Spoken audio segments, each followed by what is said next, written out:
Yo, what's up, gamers? Aaron Shack here, and we are live and ready to vote in the Game Awards and discuss the nominations. I am joined here tonight by a special guest, Acting Relic. Let me bring him into the chat here. Hello. Hello. How you doing, man? I'm doing pretty good. It's that time of year again, is it not? That time of year again.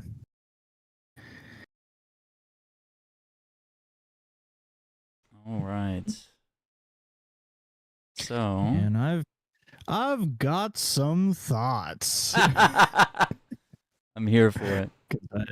Because I've been reading a bit because I was like, okay, I want to understand a bit more. I have pulled up on my end. I think the best way we do this is that you can pull up a list and share your screen on your end, and then Okay. I will have stats and information on mine that I can share with the class. Perfect. Because there's some important information to keep in mind with this. Because there was one of the biggest questions that I had that I think has come up a lot this year amongst people is eligibility. Okay. Of what is allowed to be nominated or even in the running for nomination. Because the nice thing is they do put out some of the information as to how nominees are chosen.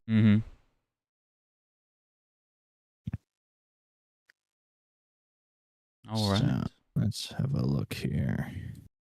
So let's start from the bottom and work our way up to Game of the Year, because the first couple ones will blow by pretty quickly. Exactly. I don't have that much stake in the game for a lot of this stuff. I agree. I'm kind of in the same spot here. So we have best esports. Yeah, esports team. I don't terribly watch esports all that much. So we've got Gen.G for League, NRG for Valorant, Falcons for Dota 2, Liquid for Mobile Legends, which I think is like a Chinese-only phone game, I want to say. Interesting. And then Team Vitality for Counter-Strike 2. Again, yeah, I don't really have that much stake in the game. I don't watch esports all that much, and when I do, I don't terribly watch many of these games. Or sorry, I should clarify that Team Liquid is not Team Liquid All. It's Team Liquid PH, which that's what different. does PH stand for? Because that's a country designation. Oh, PH country designation. Philippines. Oh, Philippines. Okay. So it's their Philippines division. Damn, okay. I honestly, based upon that, it would be kind of cool that they win, because I feel like Philippines is one of those countries that doesn't get as much chance to get representation in the world. Yeah, especially. Yeah. So yeah, I'd say that's a fair. Yeah, it's kind of weird. You have to go previous. Lame. Yeah. So esports athlete. Okay. I'm gonna disappear so we can see. So we got Brock for Valorant, Chovy for League, Forsaken for Valorant,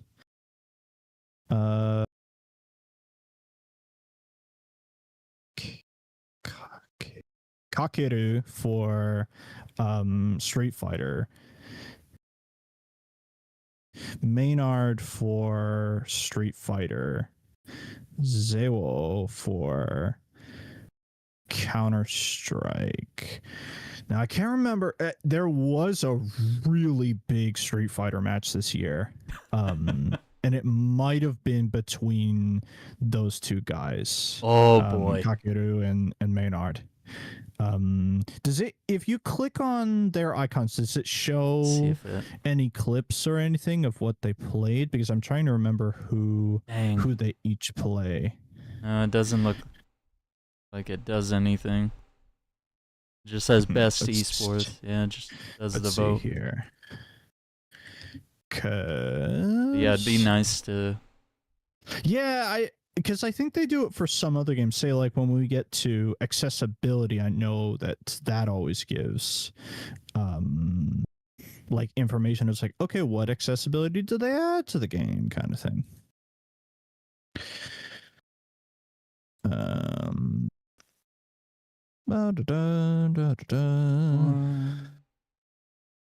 Here we go. So Kakeru Street Fighter. Okay, so Kakeru is part of yeah, okay, so yeah, grand finals was these two. For Evo this year was these two guys. Kakeru playing I believe that's G, and then Maynard was playing Blanca.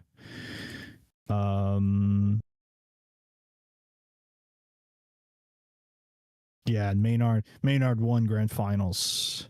Wow.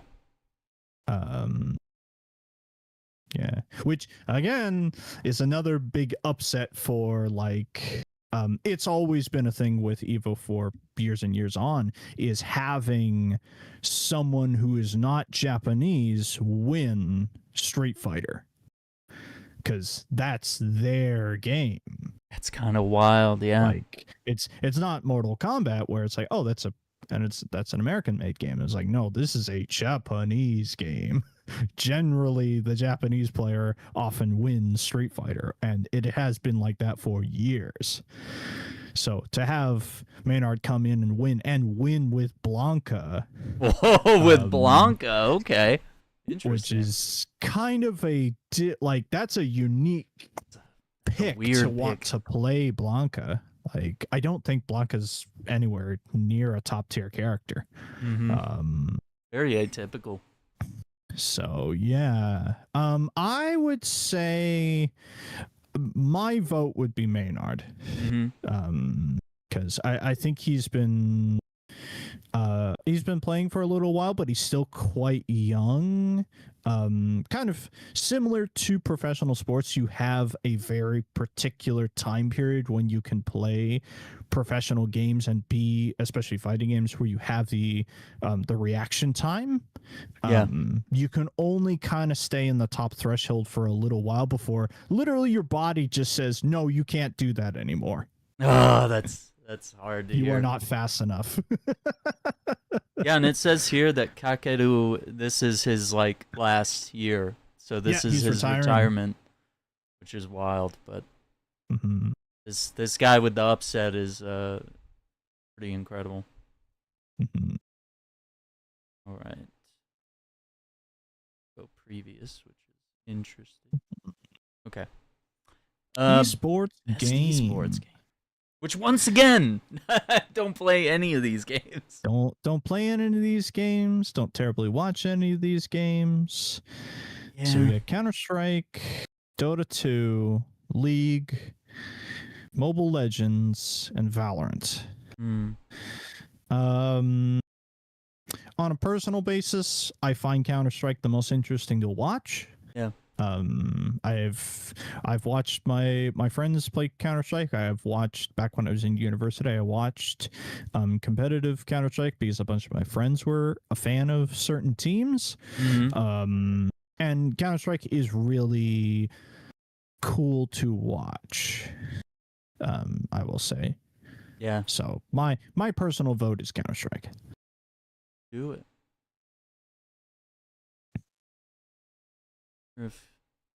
Yeah, you can click change my vote and then hit previous.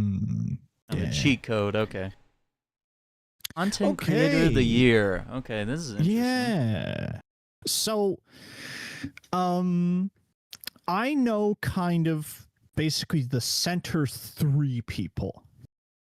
Okay. Like, I don't really watch his stuff, but I do know who Kai Cenat is. Yeah, It's same. kind of like almost impossible not to know who Kai is, just of how much, like, how big he is in terms of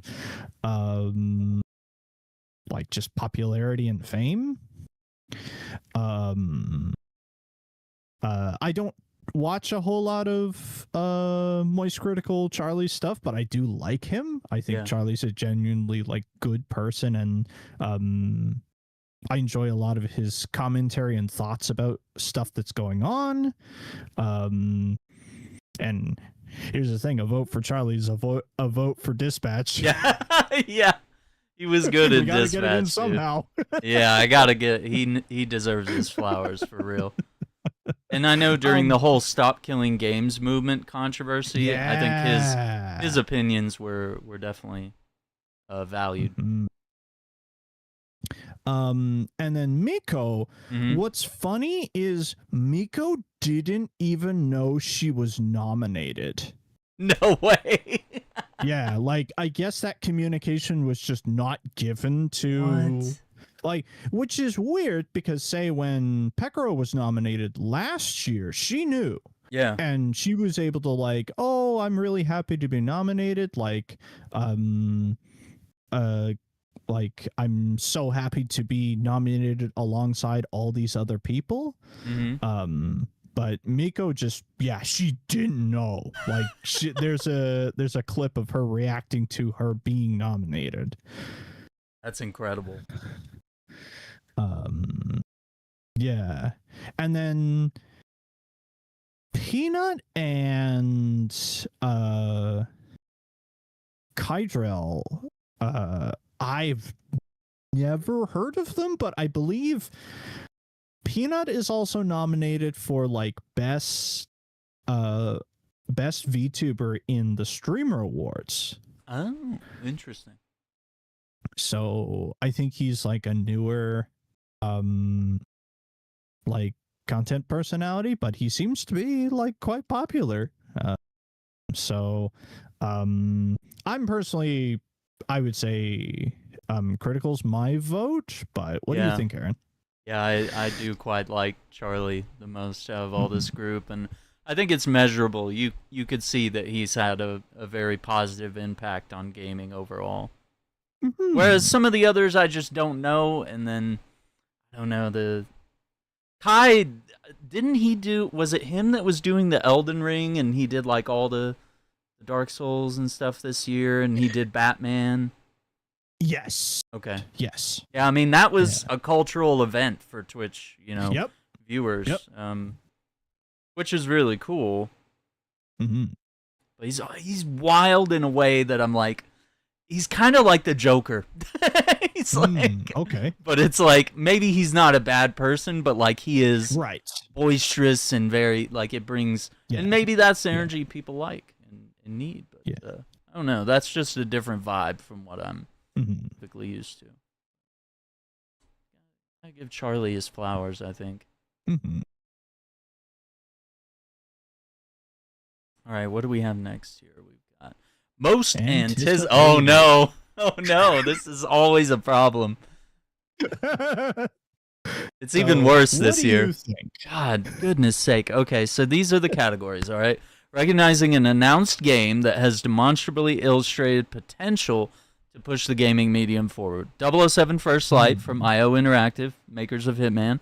We have GTA 6, Rockstar Games. They need no introduction. Then we have Marvel's Wolverine coming from Insomniac, which we have the trailer. Like, it looks great. It's amazing. Resident Evil Requiem, which, I mean, they're doing first and third person this time. It's following up on a character from Outbreak, right? I believe. Or the daughter of a character from Outbreak, Ashcroft. And then we have The Witcher 4, which, like, we've seen, like, I don't know if you'd call it like a tech demo or just a glorified CGI trailer as well. It's a CD Projekt Red teaser. They have a Yeah. very particular style where it's like, it's possible the game will look like that. And I'm like, concerned, but yeah. the machine that you'll need to run it to look like that is like a 10 grand PC. Yeah, and to me that's like Elder Scrolls 6. Like this game is so far out, I imagine, Yeah. that like why even get hyped? Like the rest of these Mhm. games are coming out next year. Allegedly. Mhm. So it's hard to be too hyped for Witcher 4, even though I'm sure it's going to be incredible, and if Mhm. CD can pull it off and stick the landing. And Requiem is really cool, but I'm honestly more into the remakes. Wolverine, Mm. quite literally one of my favorite. Like this could be incredible, but Mhm. you know, I gotta see gameplay, but it does look incredible. But Requiem, Mhm. going back to that, I like the remakes a lot, and Mhm. I do like that they're kind of compromising, and you have this third person and first person, and it's, you know, two different ways of playing the same game, and they've not gone about it lazily. Um, but also the time period is just a little uninteresting if all of our heroes are either like old or dead or you know whatever. Mm. We'll have to wait and see how that pans out because they're all those characters, Chris and Leon, they're all kind of like James Bond. They're always just eternally the same age. Yep. 007, I can't be more excited to have a James Bond game back after like probably almost 20 years. About that, Trying to yeah. think Like like everything or when was nothing. Quantum of Solace? Oh, Yeah. oh yeah, even going back to then, that would be, yeah, like 2010, 2012. I don't know, something like that. Yeah. So that's exciting too, but like, I think we got to be real and say GTA 6 is like, that's the one that's going to push like gaming as a whole forward. Like Yep. that's everyone's going to be competing at that level. Everyone's going to be trying to have those graphics, that audio design, whatever it may be. When Red Dead came out, you know, it pushed everything forward. It's like I'm so excited for all these, and there's probably other ones that I'm more excited for because they will come Yes. before GTA more than likely. But and I can't help but focus on I'm like a huge comic book channel, and I love the idea of Wolverine finally getting a game, Mhm. but I think GTA is going to push the whole medium forward in a way that Yep. no other game on that list is capable of doing. They could push each genre forward. You know, 007 could push like stealth Yes. and secret agent games forward in a way that Hitman has brought it up to a certain point, and now this game's going to like knock it out of the water. But I think Rockstar is just going to push all of gaming forward. What do you think? I have to agree with you where I have other games that are on this list and not on this list that I Yeah. am more like intrigued about and am more excited to play. But if we were talking about anticipation in terms of what what is the finished product of this looking like, and is this worth all the hype that you have built up around it, it's GTA 6. Because you have created this mythical level of like, what is this game going to be? You've delayed this game, what is it now, 3 times? Yeah. So if you're telling me that you need 3 delays worth of polish to get to the level that you are happy with, this thing is like, if it does stick the landing, the true like prophesized like game that all people are chanting for. Um, so yeah, no, I fully agree that it should, in terms of anticipated game, it's GTA 6. For real. All right, let's see what we got next. Best adaptation. So All recognizing right, outstanding creative Andrew's work. got a bone to pick. Fuck, dude. Okay, so faithfully and authentically adapts a video game to another entertainment medium. We've got Minecraft, Devil May Cry on Netflix, Splinter Cell on Netflix, Last of Us Season 2 on HBO, and Until Dawn, the movie. Mm-hmm.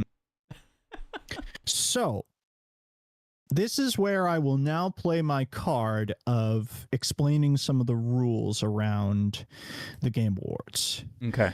So one of the biggest questions I had was, what is the range for eligibility for nominees? So directly from their website, it says games eligible for the Game Awards this year must be available for public consumption on or before Friday, November 21st, 2025 at 9 p.m. Pacific Standard.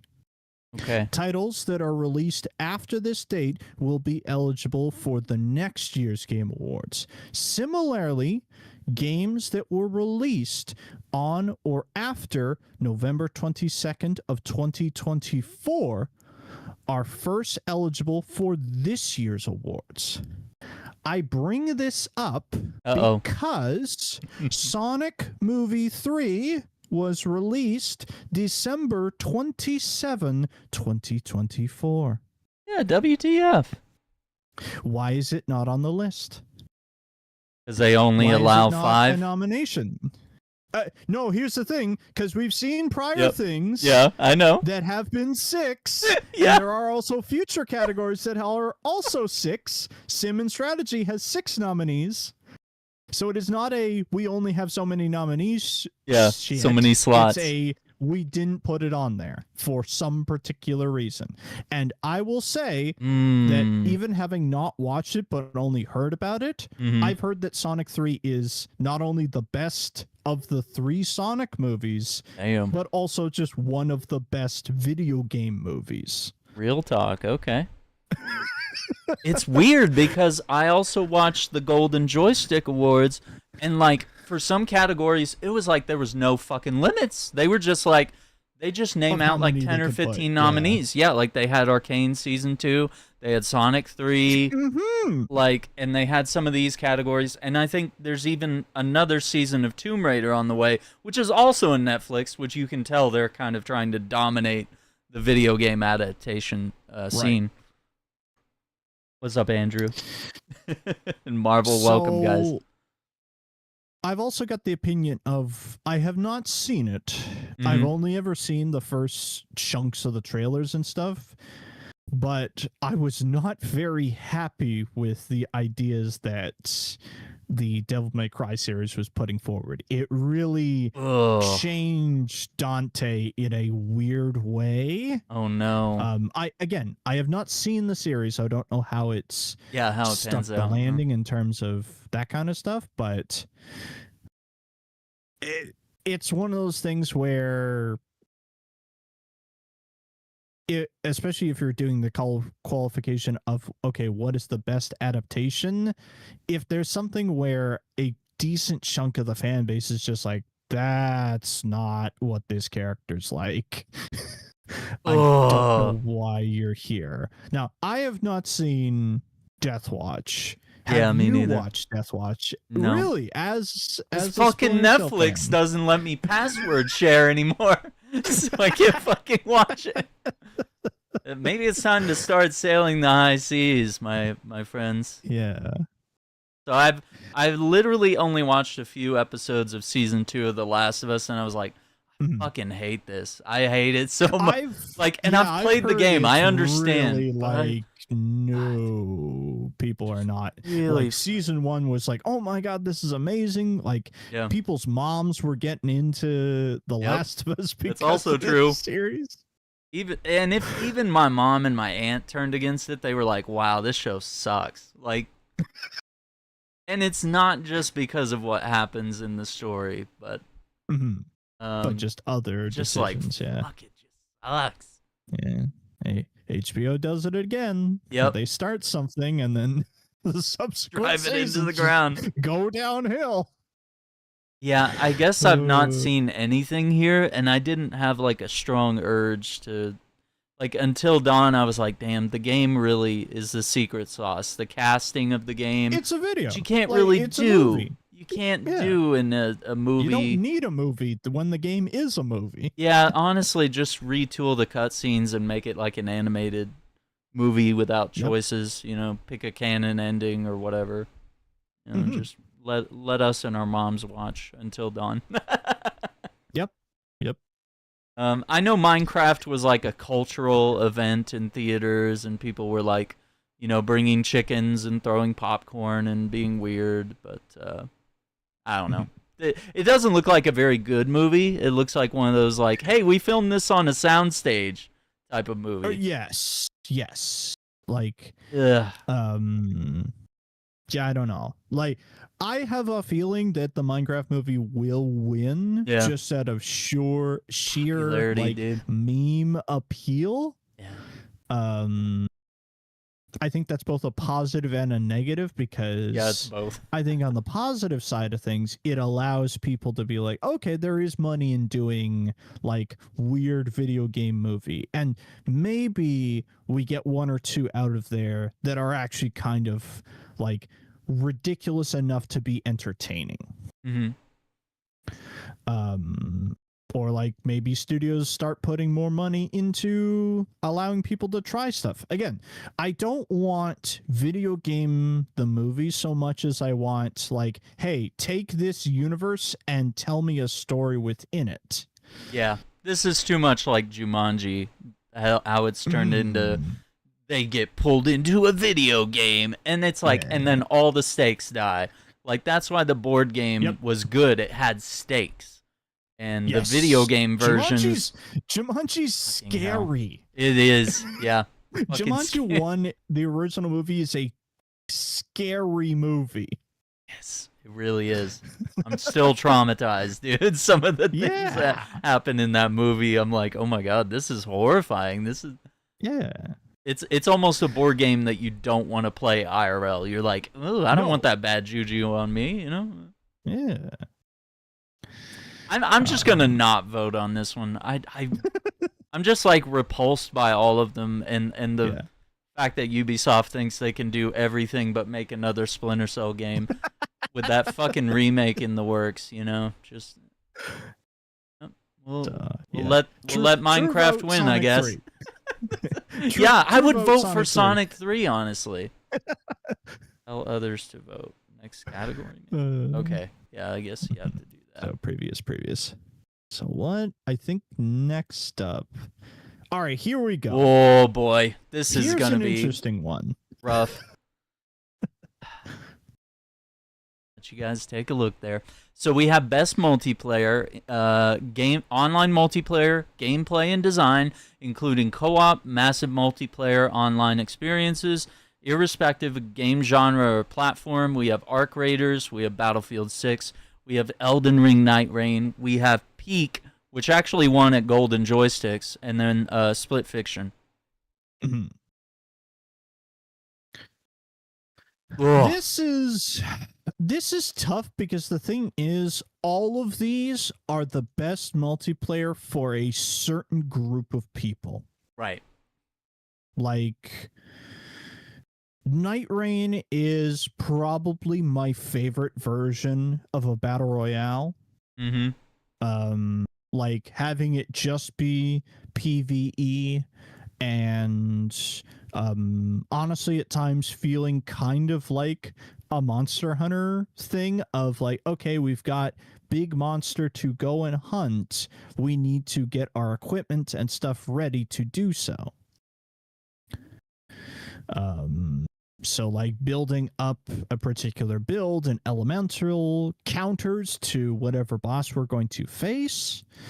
And like synergy between your three teammates, and like learning to be like, oh, I've got this thing, do you like, oh, you've got better faith scaling than I do, you take it, that kind of thing. And like being able to work together, and just introducing probably my favorite version of how to revive somebody, which is like, don't stand there and press and hold a button to be knocked out of an animation, literally just poke them with a stick. That is kind of smart, ingenious.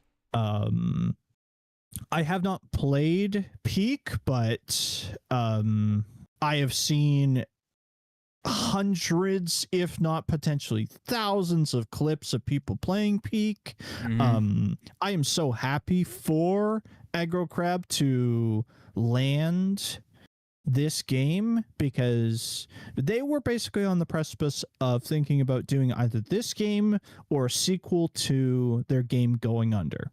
And while I really want Going Under 2, because Going Under 1 is probably one of my favorite games ever, I'm so happy that they landed this and made stupid money off this game. Yeah. Because they are a team of like maybe 20 people, and Peak sold like millions. And Landfall's a Korean studio that they did it. Essentially, they chose to like game jam, and that's how they came up with Peak. And it's like, what the fuck? Like it was on a whim, and just like, hey, is this fun? Yeah, this is really fun, actually. Damn. And like AgriCrab's working on another one where it's a co-op game where you all drive little forklifts and you have to deliver stuff to certain points. It's kind of in the same vein as Overcooked. Okay. It's Overcooked, but you work in a warehouse. But in a I'm sold. In a restaurant. Did someone say delivering things? Like, did someone say manual labor? Like, Shenmue, my favorite part is the forklift. Oh my god. So dude. yeah, they're working on that right now. And I think Peak has allowed them breathing room to be like, okay, we have capital to just like, let's experiment with stuff. Peak will continue to like, they're going to, and again, they've been doing the very smart thing of just like, hey, everything else from here has been free updates, and they could legitimately probably sell cosmetics and people wouldn't care at all. They'd buy them because they just like playing the game. Split Fiction's entire business model is around playing it with a friend or playing it with a significant other. It is another one of Hazelight's 2-player adventures. Yeah. And those are always good, and I haven't been able to keep up. They are incredible. And then Battlefield 6 has been very happy for a lot of Battlefield fans. They've felt like they've been heard and recognized of what they want.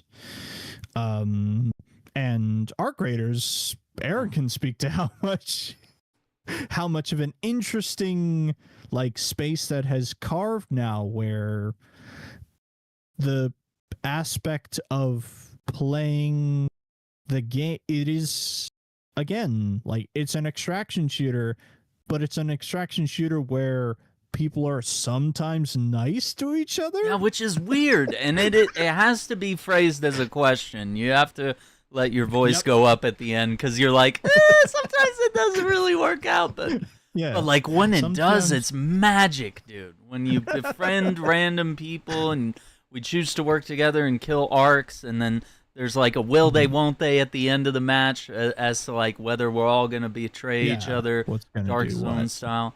And plus there's a pretty decent like lore and story and, you know, quests and progression, and it's all very interesting and mysterious. And like everyone I watch that should be like all over Battlefield and Call of Duty and stuff, like all those streamers like Tomographic, Stone Mountain 64, just like all these like British dudes that normally just go all in on tactical shooters are just like, and even what's his name, Aztecross from Destiny 2, he is like all in on Arc Raiders, and he's like never really liked extraction shooters. And I mean, just the amount of fun that we've had. They've added a duos mode very early on. They've been listening to players. They've been balancing things. And, you know, the fit between PvP and PvE is, it feels like fair, and it feels like you know when it's going to happen sometimes. And, like, it doesn't feel like the game is like Hunt Showdown where it's like, oh no, it's always this. Like, and it's not so much like Helldivers where it's like, oh no, you're supposed to do it this way, you know? Like, right. So I don't know, and it's taken the world by storm.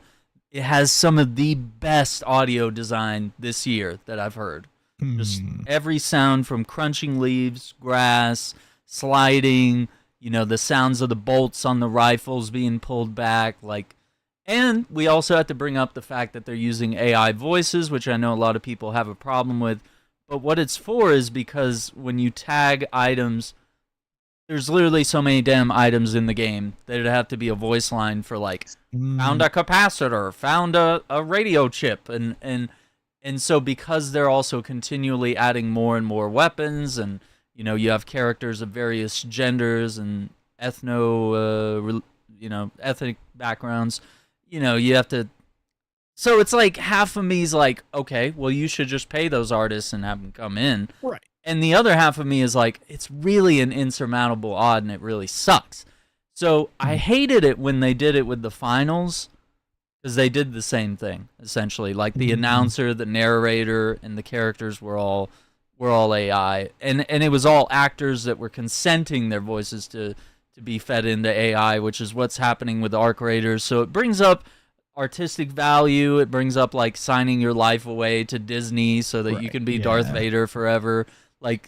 Where is the line of where it's ethical, you're doing right by the fans, and where's the part where it's you're screwing over other actors, and this is why we had the writers and actors strikes of previous years. It's tricky. So that's a weird thing to negotiate too. I think my vote is Night Rain. We have had some of the best times this year playing Night Rain. When a game comes together, whether it's with our select set of players or with randos, and we get just the right gear, and those guys were dropping exotics, and we just picked those up, and we just dominated some of the bosses, or times when we did the final boss together and we won first try. We're always going to talk about that. It's always going to be, and we're so excited for the new DLC, not just the one that makes everything harder that we haven't even tried yet, but the one that's on the way, that they are continuing to support this game. You have also mentioned this is sort of the ultimate Dark Souls, it's Super Smash of Dark Souls. They're bringing in everybody from every game, and it's just this ultimate mashup of pure fun. And so that's why I can't say Space Marine needed to be here. Space Marine is different in a better way for a specific award. I don't think it's this award. I want to let Night Rain have their flowers. It hits it a little better. Yeah, exactly. So I'm not stealing from them, but Night Rain knocked it out of the park this year, and they deserve their flowers, dude. What do you think? I fully agree. Of these games, it's the game that I've actually put a lot of time into. Yeah, it's scary how much time has been put in there. I was looking, and even just on Elden Ring in general, I had 550 hours. I would have to check on Night Rain, but I wouldn't be surprised. Let's see. Probably not quite as many. As base Elden Ring. Yeah. 66 hours. You have more Night Rain than I do. Oh no, I have 87. Yeah. And I did a little bit on PS5, but it's probably only a handful of hours. So I still think you probably have the lead on that, but I mean, that's what matters though. It's even in that seemingly insignificant amount of hours, we have had incredible times. A lot of fun. In the game. And hopefully more. Okay, so we'll change my vote hack. Okay. Best sports and racing. I've only played one of these games.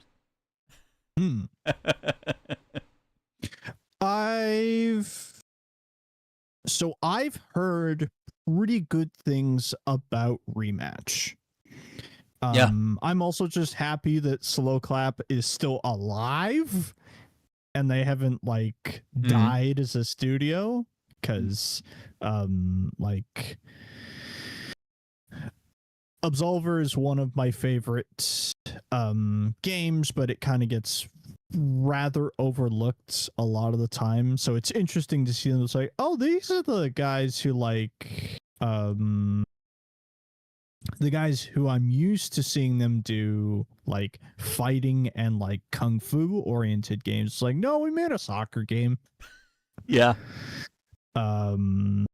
Yeah, and I've heard that Sonic Racing is quite fun, and another instance of like just like who cares anymore? Just bring in whatever characters you want. Mm-hmm. Yeah, they brought in a lot of Sega properties, and that's good. Mm-hmm. Yeah, so I don't really have a stake for this one. What was the one that you have played? Just Mario Kart World, yeah. Just Mario Kart. And I think it's good, and I'm interested to try Sonic Racing because it really does look good with the way the levels sort of.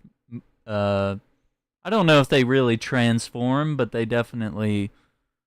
It feels like there are some things that are happening as you're racing that might be manipulatable, or maybe it's just the way the track works. And I saw some cool stuff on that end. But yeah, I'd probably just give it to Mario Kart because I feel like that was the only one I played, and for what it was, it's good. And I honestly haven't played a lot of Mario Kart since the good old days. Yeah, I didn't really play much of 8 or anything before that. What's up, Lazy? How you doing? Just casting some votes, and we're having some discussions here. Ooh, best sim in strategy. So this is another one where this one has 6. Oh yeah, I wonder why that's suddenly allowed. That is weird. Yeah, but we can only fit so many. Yeah. So I have not played any of these games. Okay. I know Texas plays a lot of Tempest. I see that. Yeah. I've seen his icon on Steam. It's like, oh, he's playing Tempest. And I've heard the Altars is kind of interesting too. I played a little bit of that. Yeah. I've heard that the launch of Civ 7 was not very good. Uh-oh. Uh-oh. That's not good. So there's that. Yeah. And I think I've heard that FF Tactics was pretty good. And if you like FF Tactics, this is just more tactics. Yeah, so I don't terribly have a stake in this race. I'll probably lean towards Tempest because it seems to be pretty good and kind of filling in that Command and Conquer niche. I think that's exactly what they're trying to capture, yeah. Yeah, so that'd be my vote for there. So I played the Altars, and it's literally one voice actor voicing all the clones of himself. You're stranded on a planet, the crew is dead, and your only mission is survive. And you have your ship, and it's crafting, survival. You repair the ship, you restore, the cooking area, the gardening area, all these different things. And every time you clone someone, you're basically changing a point in your life's story where you're like, oh, what if my dad wasn't an alcoholic abuser, like what if I confronted him that one night he was beating mom or whatever, and then all of a sudden that leads my life down a path where I go to college, I become a scientist. So therefore you create a scientist clone. And then there's another one where it's like, oh, what if you're a chef and your dad was a deadbeat, and then, you end up going down this different path. So it's really intriguing, and I just hadn't had enough time to complete it, but it is really cool. Jurassic World, I've played the first 2. They are great. And part 2 had like Jurassic Park stuff you could bring in. I know you can literally like walk the park now. Like it's cool. With 2 they added like you can hop in a Jeep or a helicopter, and if the T-Rex escapes, you like hop in the helicopter, play as a sniper, and you like trank them. Trank them. And then like with the Jeep, yeah, you can just play as rangers and drive around and do work, and then there's also the creativity stuff of creating your own park. And the only reason I didn't pick up 3 is because it's like, damn, I haven't gotten my mileage out of part 2, and they already did 3, and I don't know if they have Jurassic Park stuff, but that that really is the hinging point for me. Is like if I can make my own like '90s, Yeah, nostalgia that form. aesthetic. And with Final Fantasy Tactics, it's probably one of my favorites of all time. It has one of the best stories. They added voice acting, which is huge for a game that's mostly text. And it's glorious. I just haven't had time to play it, but I know it's great because I know I've played it on the PS1, I played it on the PSP, I played it on mobile. We've just been waiting ages for them to finally bring it to PC and modern day consoles. So that's a huge thumbs up from them. I just feel like Alters is probably the one that's like trailblazing here, where it's like cool. They're doing something that no one else in this list is doing, and I don't know. Gotta applaud that creativity. And I feel like it's the one. Well, I've probably put more hours into Tactics, but given I haven't played the new one, yeah, it's not really. Wouldn't really be fair for me to like say a game I haven't played is the best. But I've definitely put in dozens of hours into Tactics back in the day. And I'll definitely get around to it.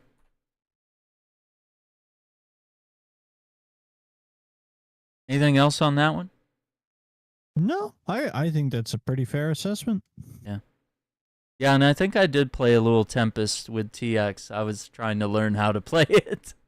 But yeah, it's exactly what you've said. It's everything it needs to be. Ooh, best family game. Okay. So it's the best game appropriate for family play, because I know we always get down the weeds on this, like especially last year, irrespective of genre or platform. So not just Nintendo games. Yes. So we got Bonanza, Lego Party, Lego Voyagers, Mario Kart World, Sonic Racing Crossworlds, and Split Fiction. So I've only seen bits and pieces of Bonanza, but again, looks pretty cool, and it's up for Game of the Year. Yeah, and it won at Golden Joystick. I don't remember if it was Critic Choice or Player Choice. I think it was Critics. Which I was shocked. I thought they were playing the nomination clips, but it was actually just like, no, this is the winner. I was like, oh, that's interesting. I mean, I've had a great time with it, but it is Mario Odyssey too. Like it's that genie in a bottle or lightning in a bottle moment. Donkey Kong Adventure. They've killed it, man. Yeah. And then Lego Party is Lego Mario Party. Which honestly, great idea. Yep. And it looks good. I haven't played it yet. I've heard that Lego Voyagers is a very good like co-op game where it's on that same sort of like niche as Split Fiction and other Haze-like games of you play this with a friend or a family member and have an adventure together. I have a rant on that, but let's keep going. And then racing game like Mario Kart games and Sonic Racing games are always like it's such an easy thing to be a family game for. Like it's something that everyone in the family can play and can enjoy. Often does lead to like I have never been more angry, and I think we brought this up last time about like Souls games say they're rage inducing, they're bringing like they make you angry and stuff. Like no, you've never played a Mario Kart game and somebody cuts you off with a blue shell. Yeah. When you're like you see red real racing fast. better than everyone else and you get punished for being in the lead. You got to get good at like hiding at the back of the pack with just enough tools to bring you to the front at the last minute, which is insane to me. it's a weird skill set because I'm really good at Yes. racing games, but I'm not good at being a I don't know what you call it, just like a little PvP nerd, you know?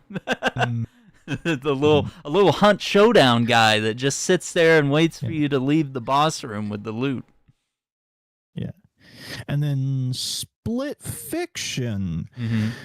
I'd say like the target audience for Split Fiction is, I wouldn't say necessarily like family. It's more like in that Hazelight trajectory of couples and friends.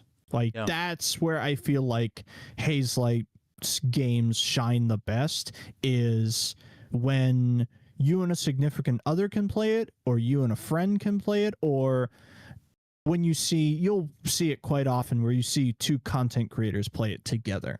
Mm-hmm.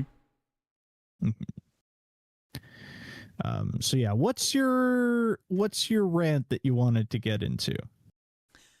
Lego Voyagers is unexpectedly absolutely insane. It is Mm, I it doesn't make sense for me to pick it, but I'm going to pick it. It okay. seems more like it makes sense to give it to like Lego Party cuz I voted for Mario Party last year cuz I was like it's a family game. Like it's getting around the Right. table like a board game.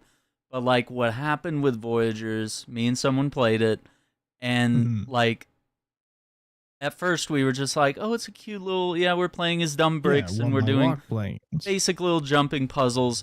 And then it just fucking I'm going to make a video on it. I just haven't decided if it's going to be like spoiler free or not. Like I have Right. clips throughout the playthrough and I wanted to like narrate and so it's been in the back of my mind and maybe now's the time to do it. Mm, And it might need to be a spoiler video like just to relay the depth of the emotions that we went through playing this game. Like there was I've heard it's a game that will make you cry. it yeah, and I was totally crying by the end of it. Like I was laughing, I was crying, and we were laughing at the fact that we were crying that two stupid little bricks One with by just one one Lego fucking game. eye, like literally the thing most devoid of all emotion, Mhm. and it literally we had some great moments. There's a point where you get to build your own rocket ship, like free build, Mm. and you get to and we spent hours in a section where most people would probably just be like, yeah, yeah, yeah, throw some Would basic. test it, yeah. But we were like, how could we make this like ridiculous and dumb and creative and how can we make something that's truly art there? So I want to share all those things Mm. and just playing it and just seeing those moments where silly things happened and then where they just ripped our souls out through our chest and it's probably of all the games I've played all year, it's probably the most moving experience I've had. Wow. And it's wild that a That's really stupid cool. fucking brick can do. I feel so much about seeing those bricks right now. Mhm.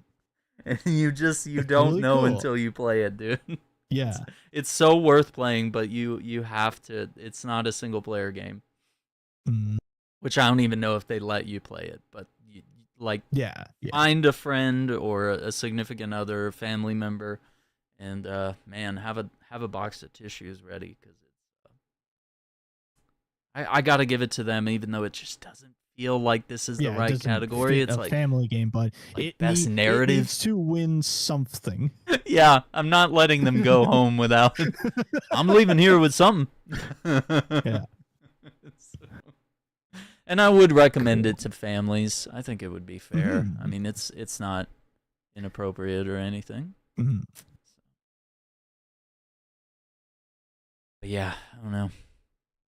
It's a tough category there. I would like to try that Lego Party. I'm sure that's a blast. Yeah. Okay. Oh Here's boy. another one where Andrew has a bone to pick with Oh the no. fucking choice here. What did they do? So, this is for best fighting game. The best game designed primarily around head-to-head combat. We have T2XKO from Riot, which is their League of Legends fighting game. Capcom Fighting Collection 2, Fatal Fury City of the Wolves, Mortal Kombat Legacy Collection, and Virtual Fighter 5 Revo World Stage.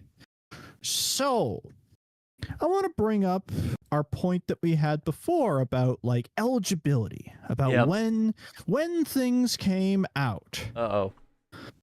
Because we got a bit of a problem here of the two beside the middle game, Capcom Fighting Collection 2, Okay. and Legacy Collection Mortal Kombat.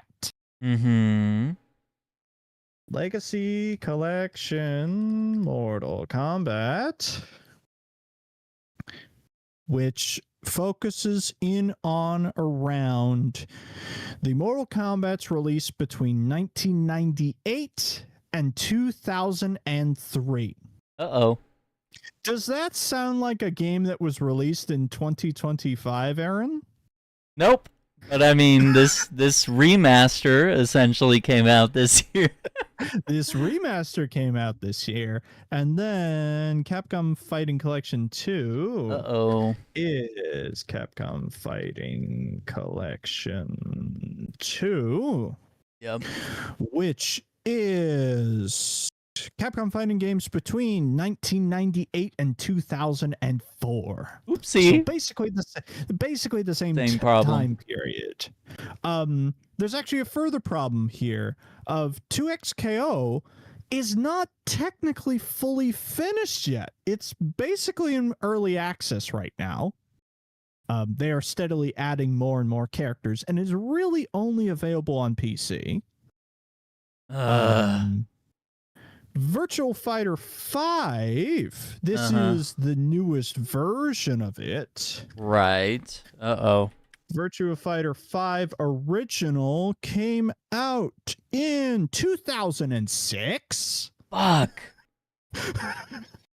So, here's the thing. The only game that I believe actually deserves a nomination here, because it truly was developed and then released this year, is Fatal Fury City of the Wolves.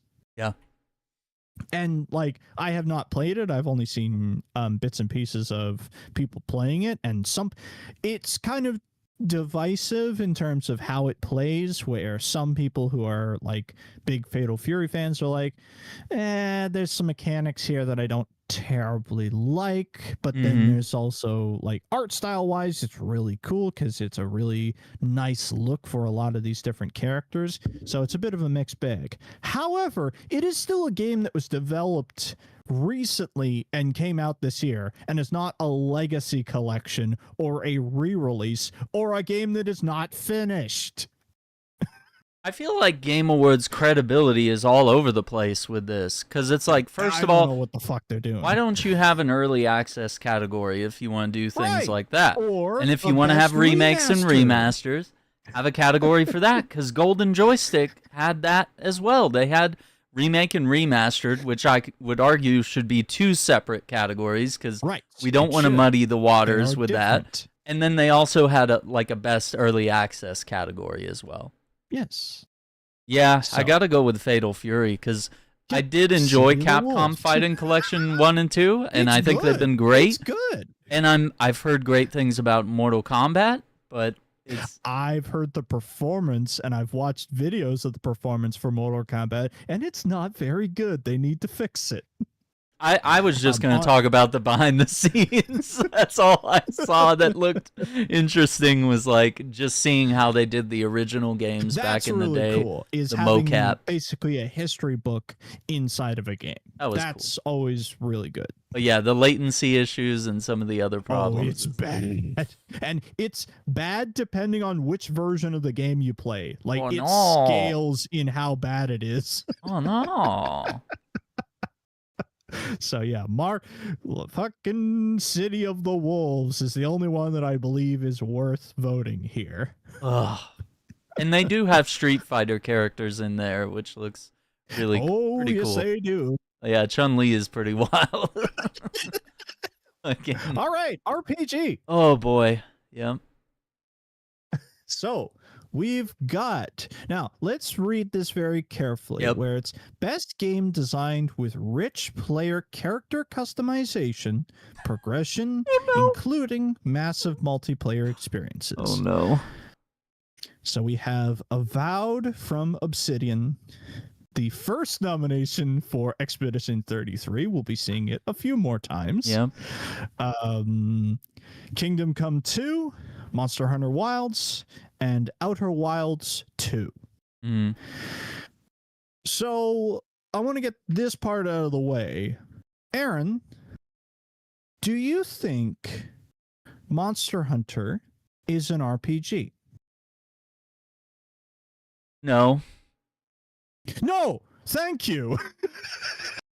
It's not an RPG. Did they just not know where to put it? Like, have they not played it? Like, Here's the thing. Quantifying Monster Hunter into a category of where it should win, it yeah. would probably be better to put it in closer to action, because that's more of what happens. But yes, you do get to customize your character, but Yeah. when I think of an RPG, I think of like I'm playing a character in a story environment and I'm enjoying my story. Monster Hunter is not very well known for a story. Like Mhm. the story of Monster Hunter is I killed a thing. I wear its head as my hat. So I could kill a bigger thing. Rinse and repeat. Yeah. I'm not saying like It's not I that don't it's get not to great. customize and Yeah. progress myself, Yeah. but it's a Monster Hunter game. It's not an RPG. It's its own like thing. You can't pin it down into an RPG.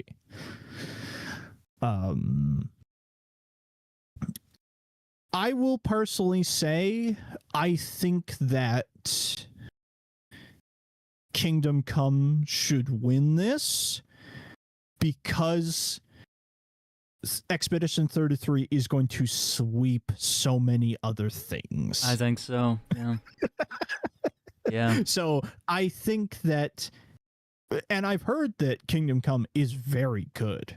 Like, it lets you live and breathe in that world and like explore, make choices, decide how you want to play your adventure really well. Mm. So my personal vote would be Kingdom Come Deliverance 2. And I would also like to raise another one that is not on this list. Uh-oh. Yeah. Dune. Oh, yeah. Dune is not nominated for anything. Fuck. This is where it should be. It should. Because we have character customization, we have progression, we have a story that is interesting to follow, we have a massive multiplayer experience within Dune, and it has been very interesting to experience that during launch heyday of seeing everybody do stuff, and where it is now, where you get to basically be an archaeologist, like exploring these decayed bases. So I would honestly love to see Dune as the sixth option here. And of the potential options, it would be my vote. It meets all the things. It meets every meets all the prerequisite, things. and none of the other ones are massively multiplayer. Yep. Odd that there's this empty space here, and there are other categories that have 6 nominations, but there's just not enough room right here. I'm sorry, Andrew. There's just no empty space right here. We couldn't format it.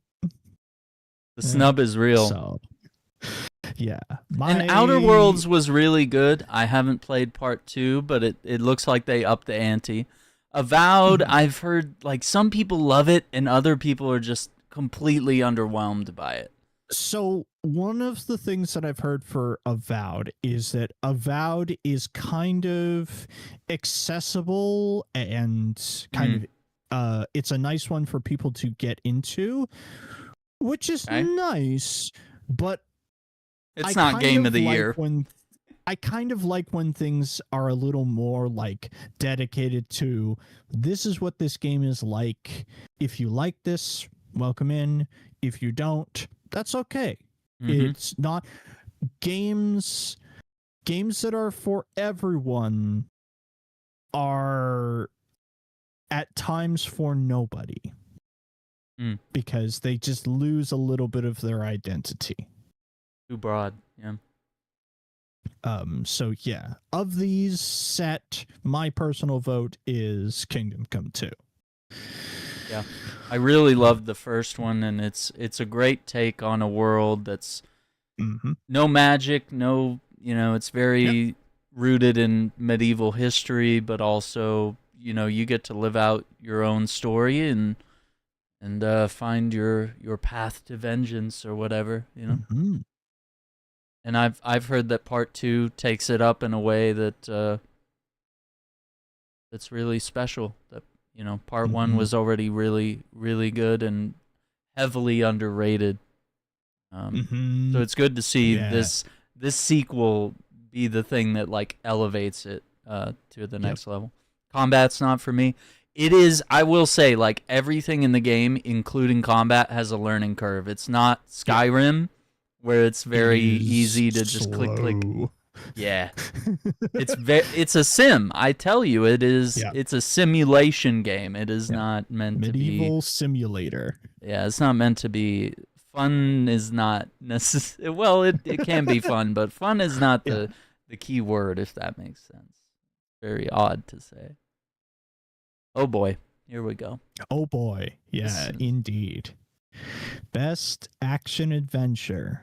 For the best action adventure game combining combat with traversal and puzzle solving. Death Stranding 2, Ghost of Yote, Silk Song, Indiana Jones, and Split Fiction. Oof. This is probably the hardest category of the entire section, I would say. This is rough. Because all of these are good. All of these are good adventure games. Yeah, that's very true. They all fit action adventure. There's not one that like doesn't belong or feels like it's in the wrong space. Combat, I feel like they all have good combat in their own way. Traversal, yeah. I mean, literally Death Stranding is like, traversal is what sells a lot of the experiences. Learning how to get from A to B. It's a simulator. All the different ways that you could do A to B. And then puzzle solving, I feel like Indiana Jones is probably, and then maybe Hollow Knight because it's a Metroidvania, it's going to have some, but I feel like Indiana Jones had some incredible puzzles. That's tough. Yep. And this is probably the only category Indiana Jones is in, right? I think it's in one or two. Oh, it's in performance. I know that. For Troy. Oh, yeah. He did really good, which is going to be another problem when we get to that category, I'm sure. Performance is going to be tough. I would personally say I think it would be cool if Indy wins, because I think this is the best category for it to win. I do agree. And I'm not sure, is Death Stranding up for anything? I think it's up for some other stuff. It is also up for Game of the Year as well. Yeah, and I haven't finished it, but I'm also like nearing that 200-hour mark. I'm trying to go for like everything all at once. All of it. But I have to say, Indiana Jones, like overall, it excels in everything it needed to do, including convincing me a first person was the way to go. I was not sold on that, and I'm still not sold on it. But I did have fun while I was in first person. So even though I would enjoy a mod or some sort of rework someday, because I like seeing him. But there is just something they nailed about that experience.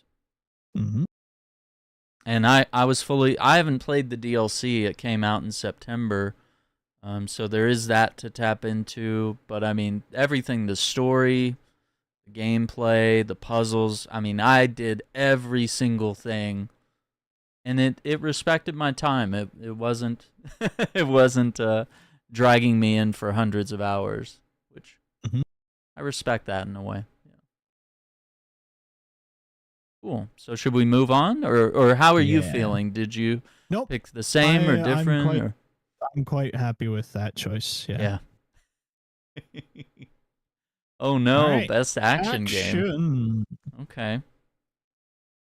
We got Battlefield 6, we got Doom the Dark Ages with the shield, Hades 2, Ninja Gaiden 4, and Shinobi Art of Vengeance. So this is best game in action genre focused primarily on combat. Okay, I feel like all these games do that. They meet the bare Yes. minimum. Yes.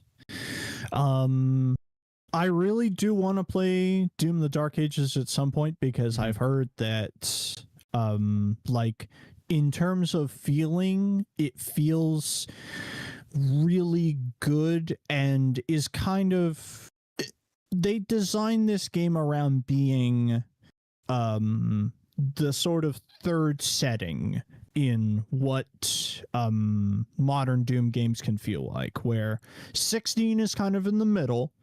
Eternal is like, let's amp things up, make you go faster, add more jumping around and weapon swapping and all these stuff. Whereas Dark Ages is like, all right, let's slow things down a bit, make you feel more grounded, and constantly be much more focused about like, all right, how good's your parry timing, how good's your block timing, like where's your situational awareness of where things are. Focus a little less on like maneuverability for Doom Guy and focus more about like, can you lock in and fight the things in front of you? Like feel a little heavier and grounded. Space Marine gameplay is what you're telling me. Space Marine, but make it first person. Give me a shield. Yeah. So I've heard people are quite happy about it. The only thing people are a little like iffy about is music. Oh, interesting. Because this is the first proper Doom game without any Mick Gordon.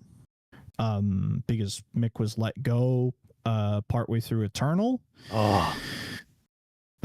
Which is there something we should know? It's a long story, and there's also parts of the story that are missing because oh no. I think it will be like years down the line when we finally get the full picture of what all happened. But I think there was a lot of arguments and things said back and forth that led to Mick being removed from Eternal. But bummer. It really kind of does hurt because I've heard that Dark Ages soundtrack doesn't punch as hard as 16's or Eternals. And that is you kind of need that for a Doom game to work, is that I need to feel the music in my chest when I'm doing playing that game. Like, it's a power trip. You need it. I will just listen to Doom 2016 sometimes and I'm like, I don't even need to play this and I know how good this is. Yeah, that's very true. Damn. In terms of action, I have not played Ninja Gaiden 4. I've just seen a whole bunch of clips of it, and it looks like it's a very good follow-up to Ninja Gaiden's. Like, it fits within what has come out thus far, and it's like, hey, it's a Ninja Gaiden game. It checks all the boxes that it should. Platinum's back doing their thing again. They're back. They've got their mojo back. Oh, dude, finally. Because they have some real fucking ups and downs, which is sad at times because they're one of my favorite game developers. I think like they put out really cool stuff when they hit. What are the highest highs for you?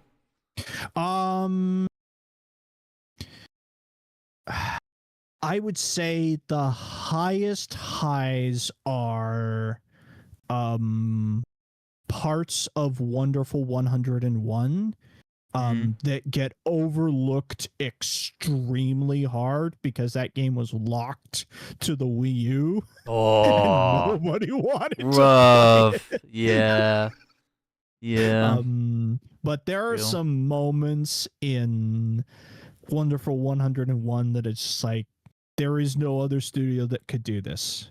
There is no other studio that can capture this genuine like feeling of glee and excitement at action other than Platinum.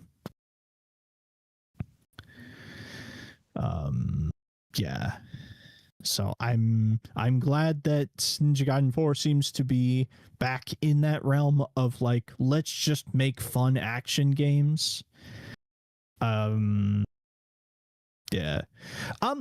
My kind of pick here, because I sadly have not played any of these, just from watching stuff alone, my pick here is actually Battlefield 6.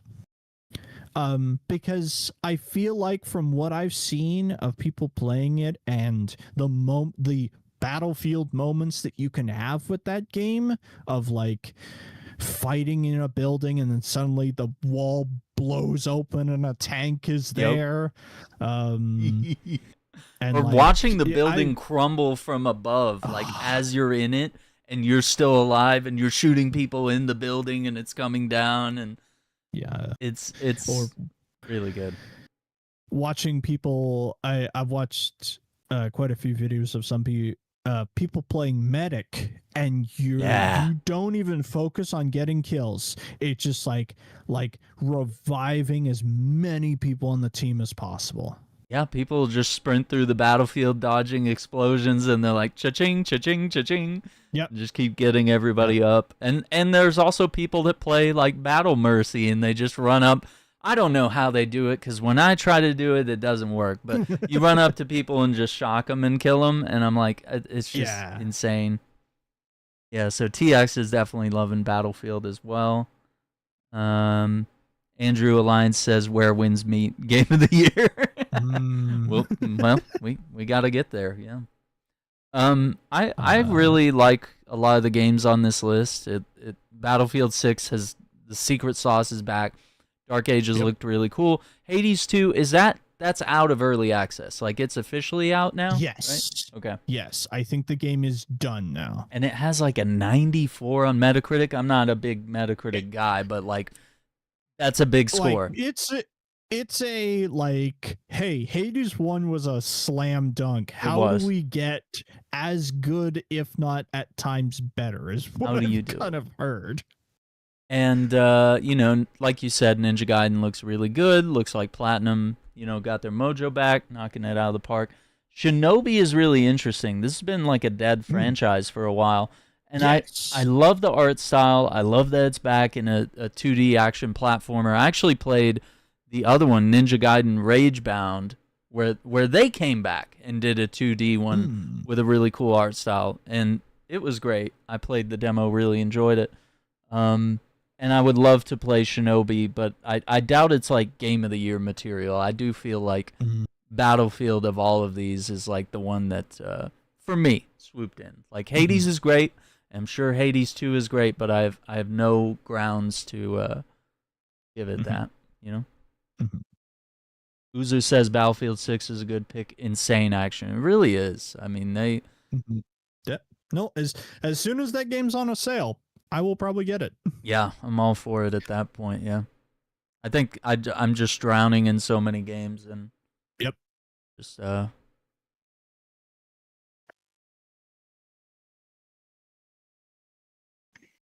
Okay, so let's see what we got next.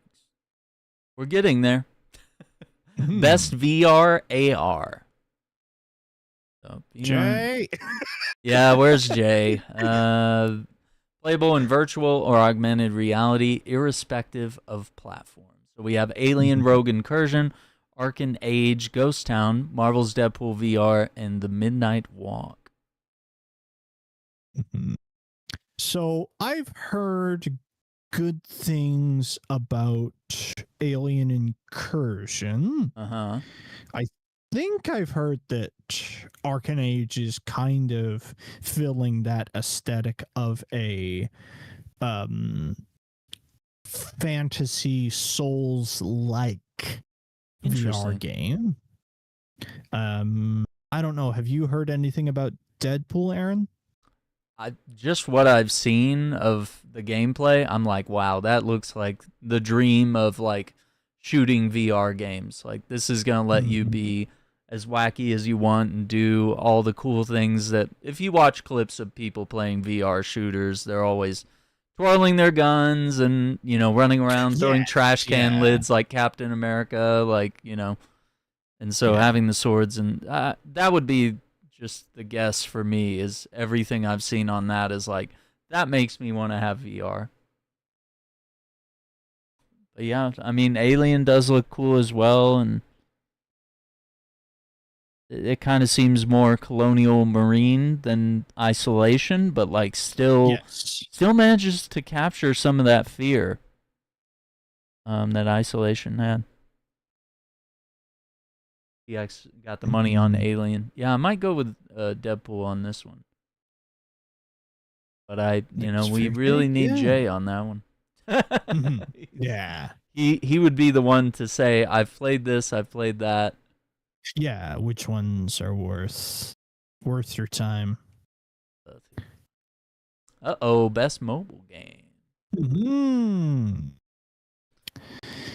So, best game playable on a mobile device. We have Destiny Rising, P5, The Phantom X, Sonic Rumble, Uma Musume Pretty Derby, and Withering Waves. So I gotta say, horse girls are literally inescapable where I live. Like, I I think it was months. The brand of coffee that I drink every morning for work is nothing but horse girl on my can of coffee. Oh my god. That's funny. Um, and I've seen dozens of clips of people playing.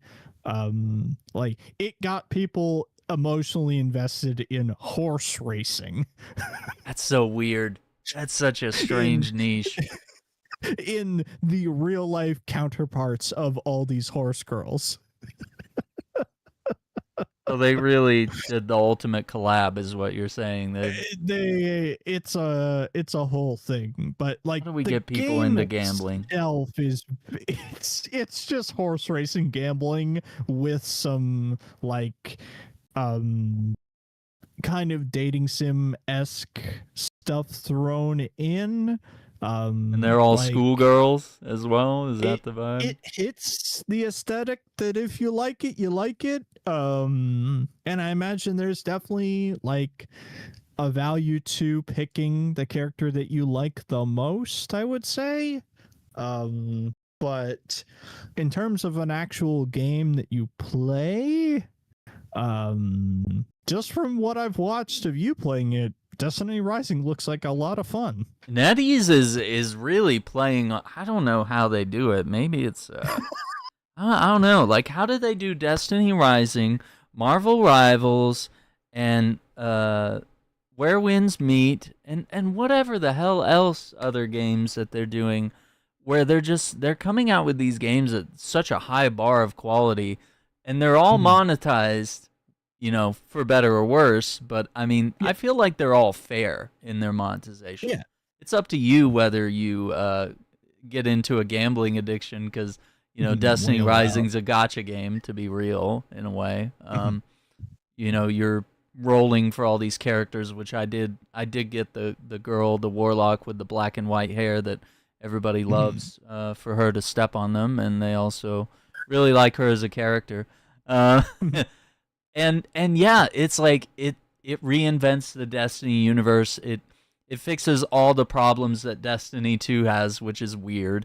But it also just Mhm. does a hard reset on the story. So it feels like you're playing Destiny 1 again, which is kind of the best Mhm. feeling that you could give longtime Bungie fans. And Mhm. customization's there, gameplay's there, story's there, and even if it's got returning characters like Akora and uh um what's his name? Crotus? Um, it's telling it in a whole new way that makes it incredibly fascinating. Okay. That's my pick. It's like no contest.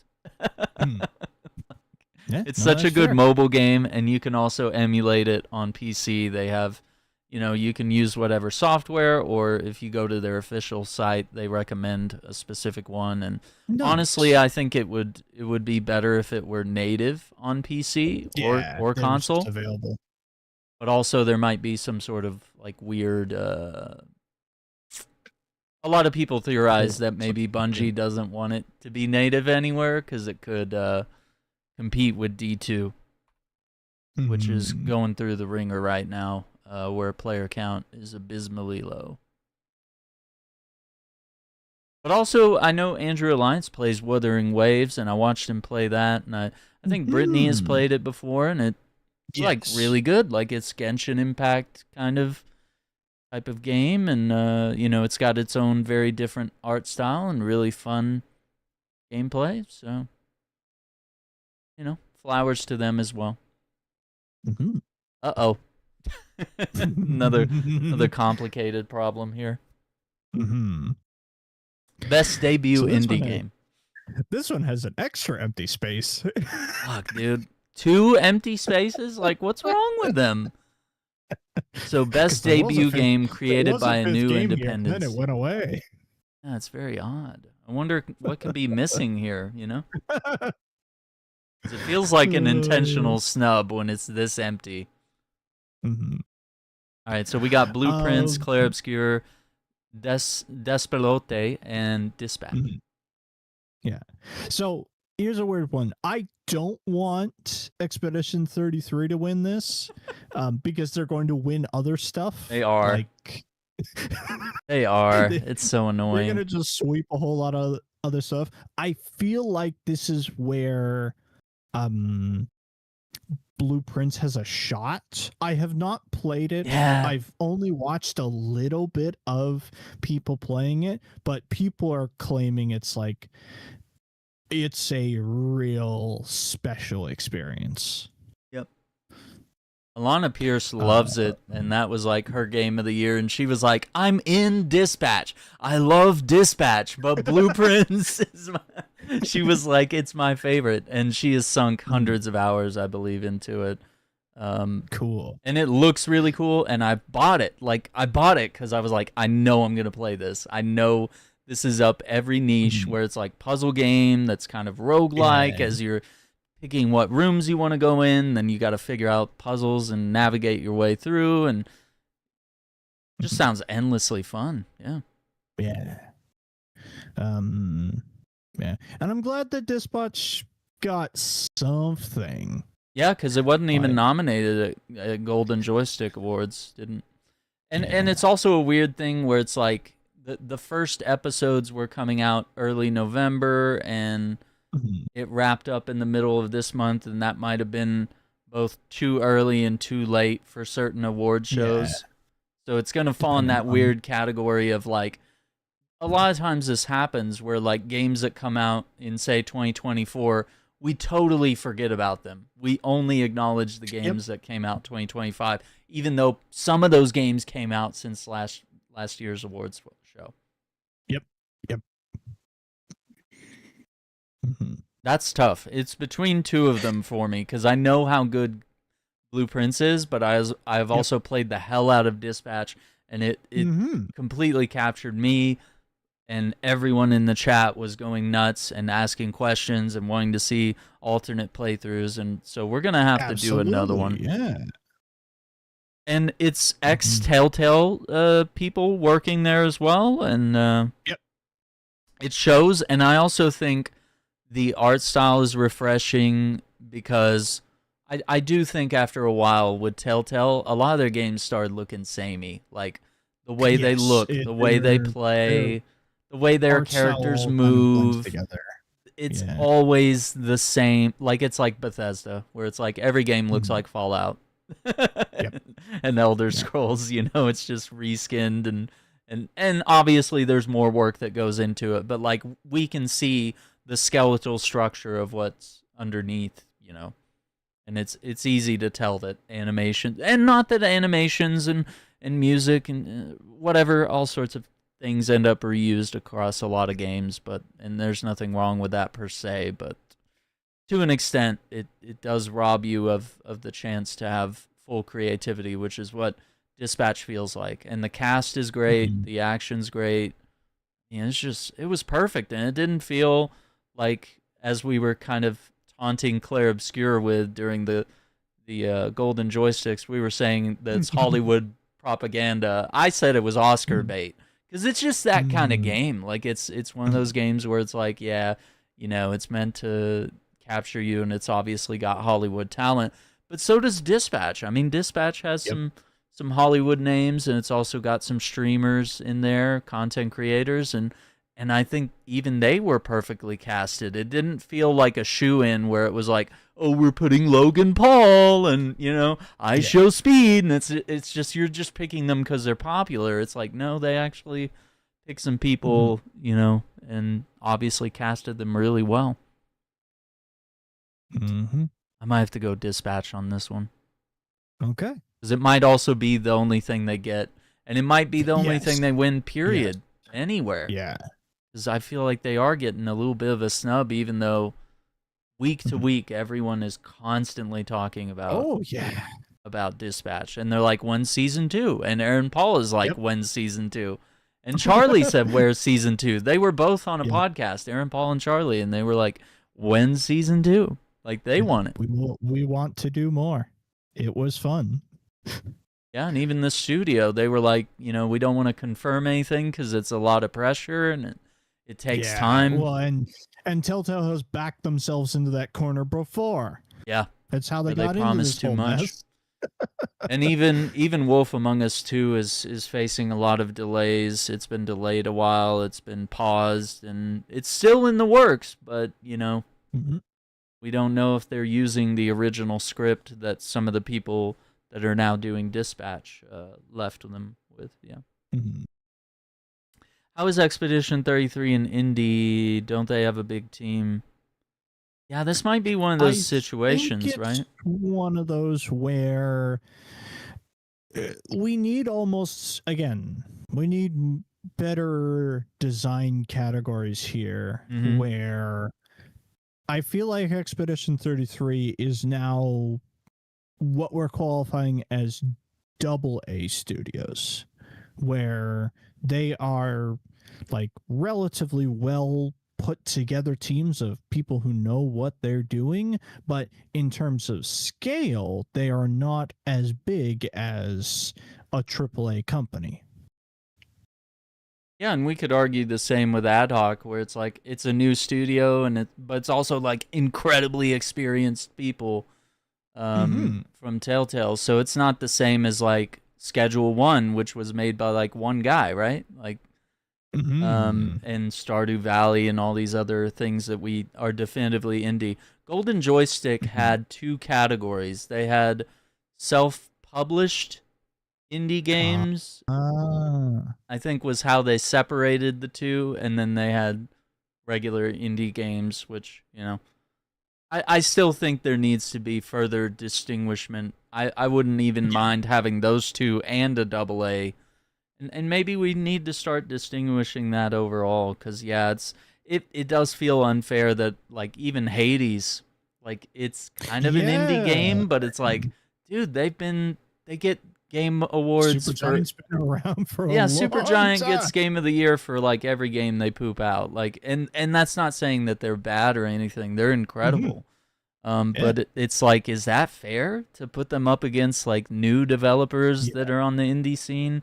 They're trying to make a dent here that actually made a really good game, but because you have this titan stepping on everyone's throat, it's kind of tough. But yeah, I think Game Awards need to really rethink, and I don't know that they will. I don't think they really care. But maybe with enough pressure, things could change. But there's also other award shows, I think, that maybe take some of the categories more Mhm. seriously. So we might Yeah. tune into DICE and the BAFTAs this next year. And that's Mhm. why I did joysticks the other day. I was like, we need more perspective than just one award show. Yeah. So now this is interesting. Best independent game for Hmm. outstanding creative and technical achievement in a game made outside the traditional publisher system. But yet we Mhm. still see Supergiant and all these all these Yep. other. But it's true. They're not being published. They're self-published, I guess. Mhm. And like Devolver is kind of big now, even though they have that indie soul, they have that spark.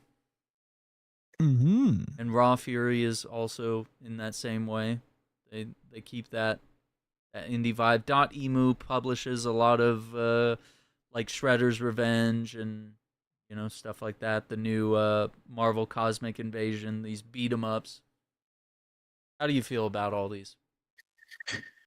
Um, this one's another difficult one where all of these are quite good games Mm-hmm. that each deserve some sort of recognition and stuff like that. It's just the question of where they should be recognized. I will personally say I would like to give it to Absalom here because this might be the only chance that it gets to have any sort of reward or recognition.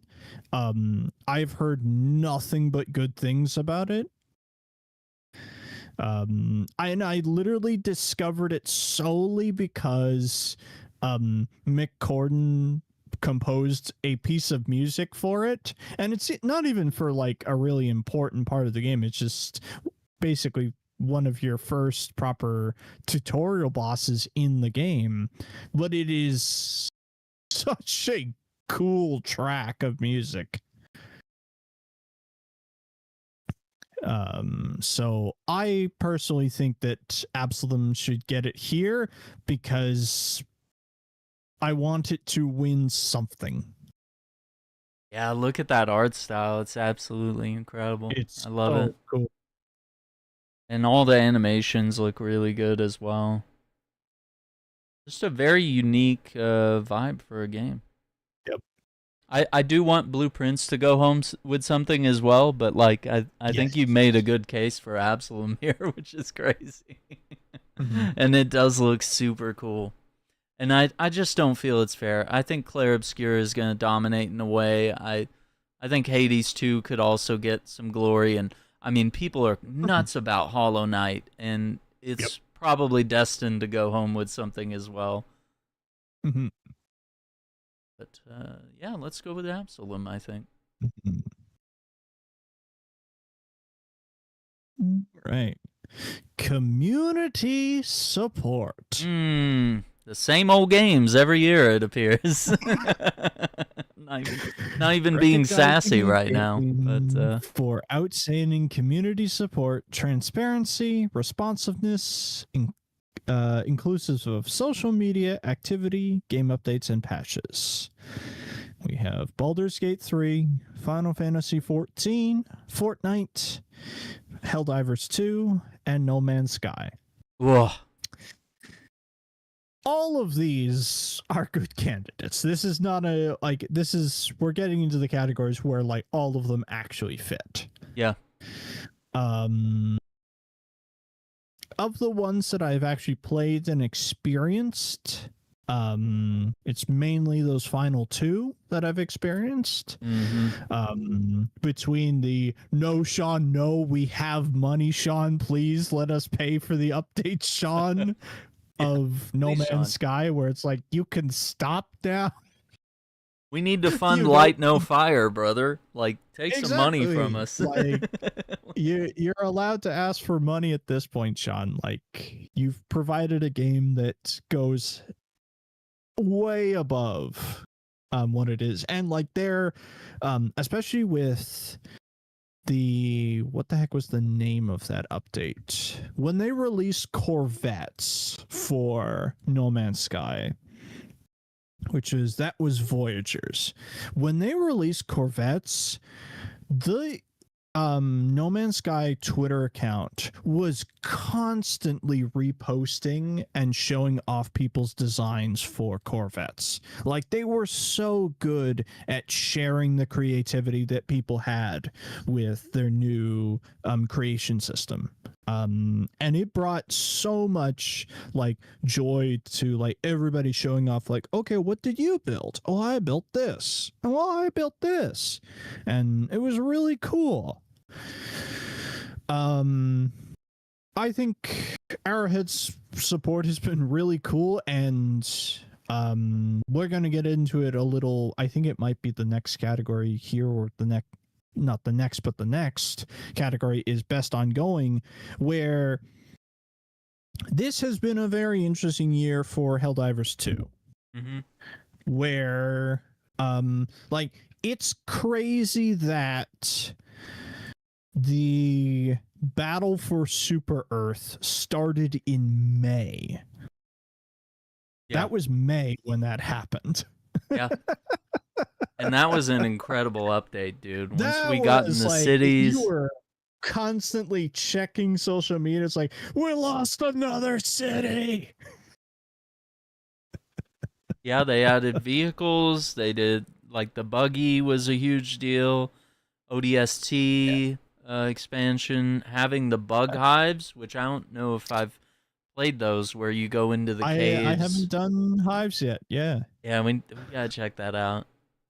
But also, they're in a bit of a down state at the moment. They're fixing We're once in again, the fixing stage. Yeah. which is totally fine. That's because you can handle that with grace and still get best community support, you know? Yeah. I know Fortnite has been going through some crazy partnerships this year. Yeah. Like, we are very much running into the limit of like things that can be added partnership wise to Fortnite. There are very few things that are not in it. I think they're adding a cut from Kill Bill.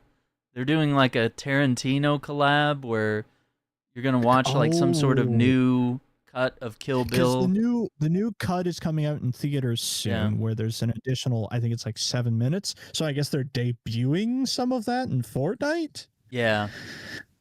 Wow. Weird. Never thought that would happen.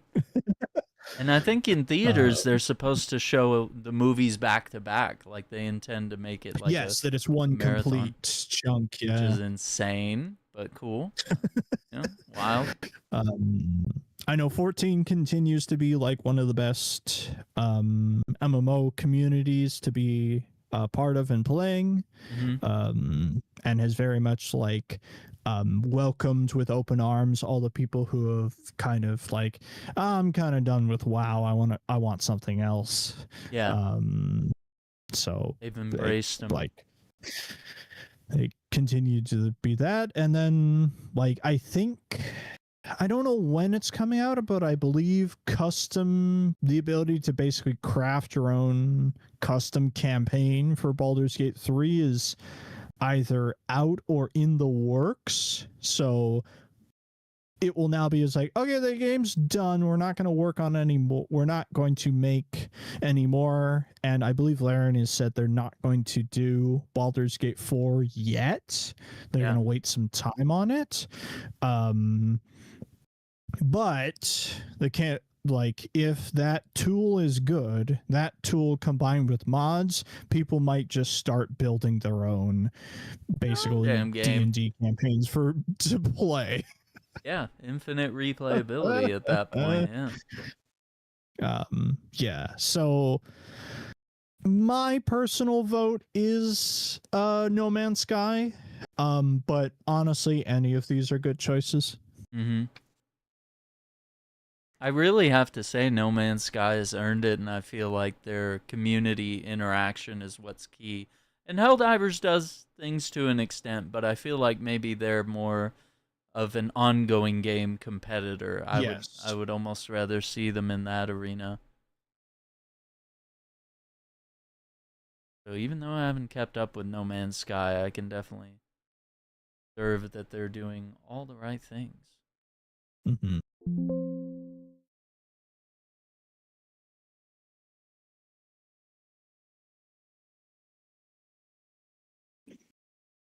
Okay, here we go. Uh-oh, best ongoing. Here's ongoing. Now we have new competitors. Yes. So, awarded to a game for outstanding development of ongoing content that evolves the player experience over time. So, Final Fantasy XIV, Fortnite, Helldivers 2, Marvel Rivals, and No Man's Sky.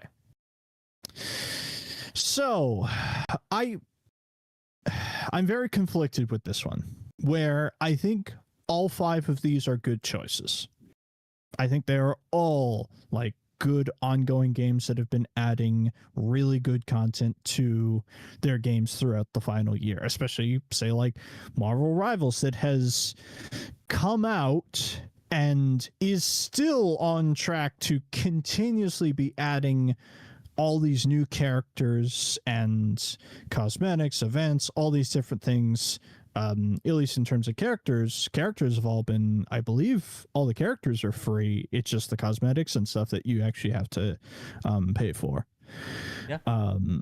So like, and people have been quite happy with it and what's going on. My annoyance is on Space Marine 2 not being nominated here. Because if we are going to go within the bounds of what they say their qualifications are of eligibility, so anything that came out from November 22nd of 24 to November 21st of this year is eligible, right? Yep. All right, let's do some stuff here.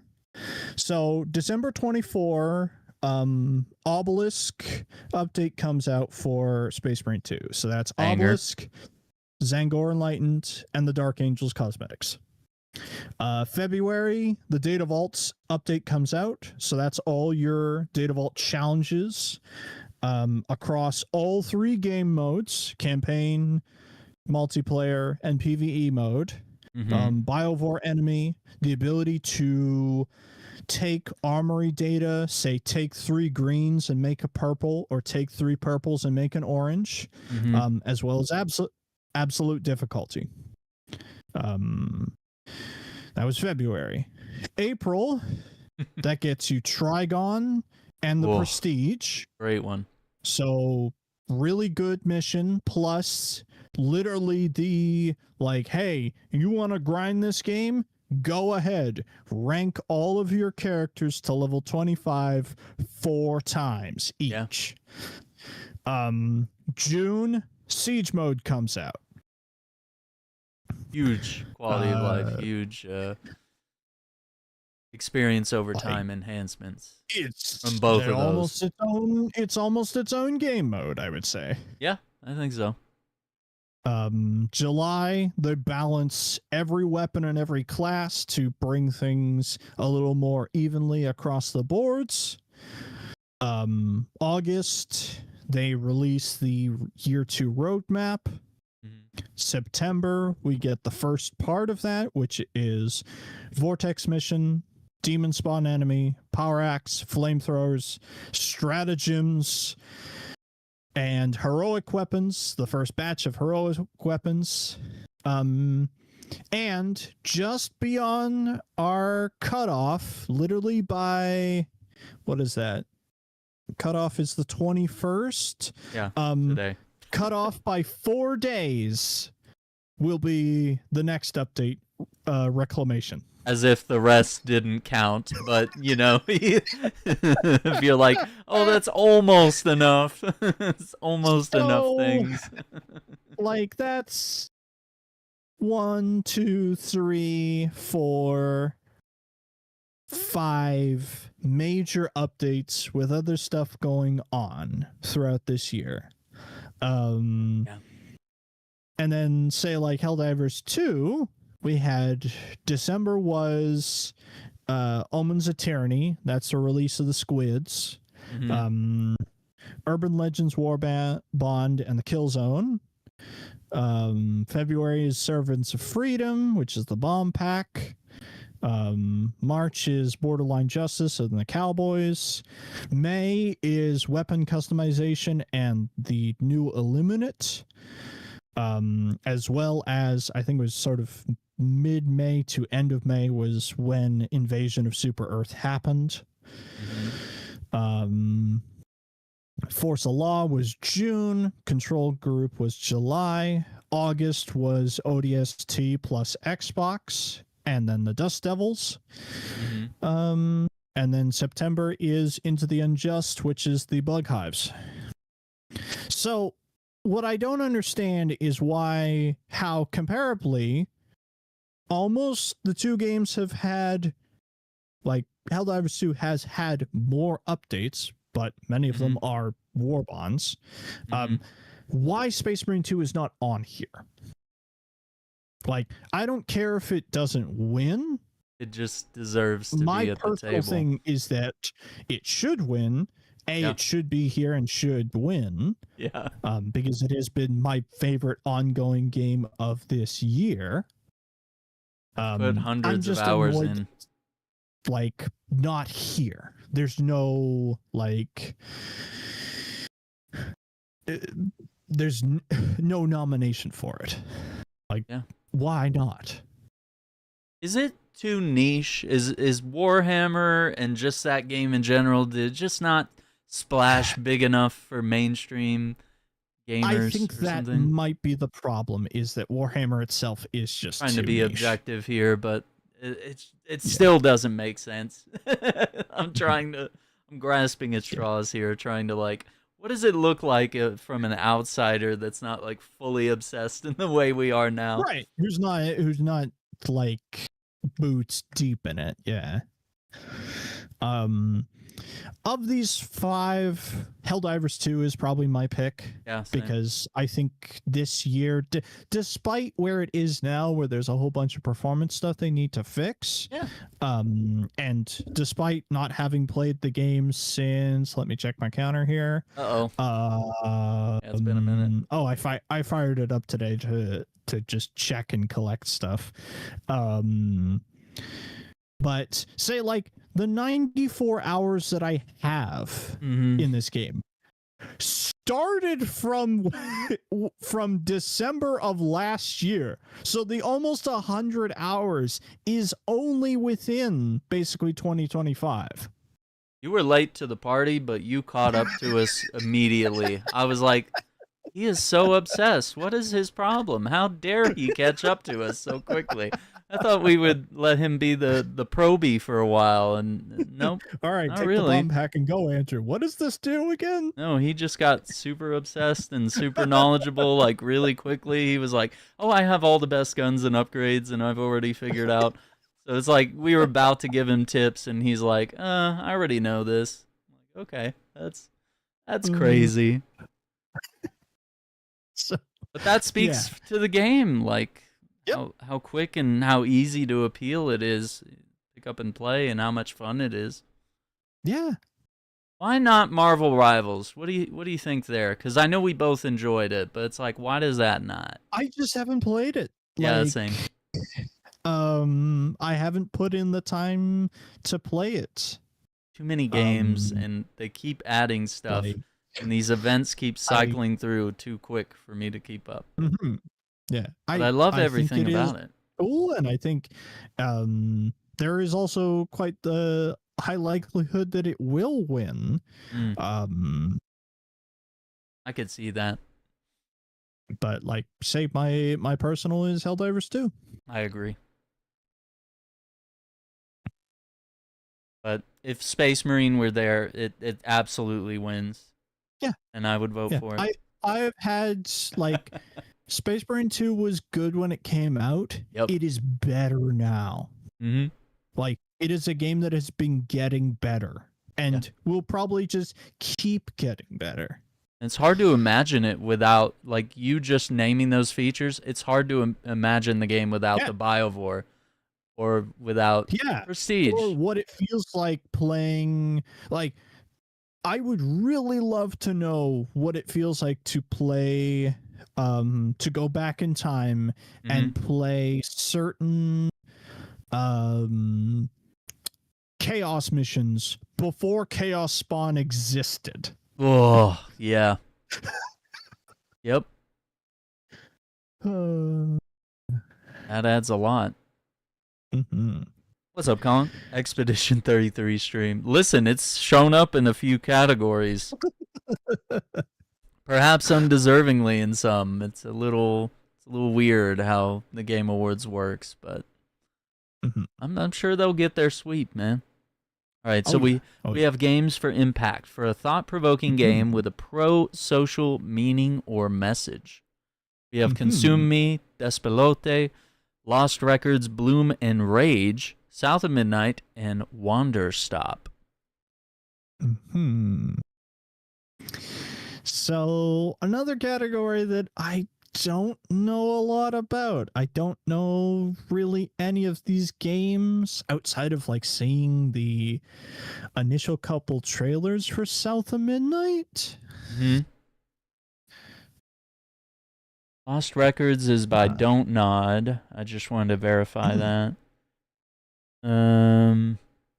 Despelote is very unusual. It's like, I guess would it still be stop motion where it's like first person and the little comic strip characters sort of move by very very low individual frames. So mm. while South of Midnight also has stop motion, Yes. into the Spider Verse, type of feel here. Yes. Yeah.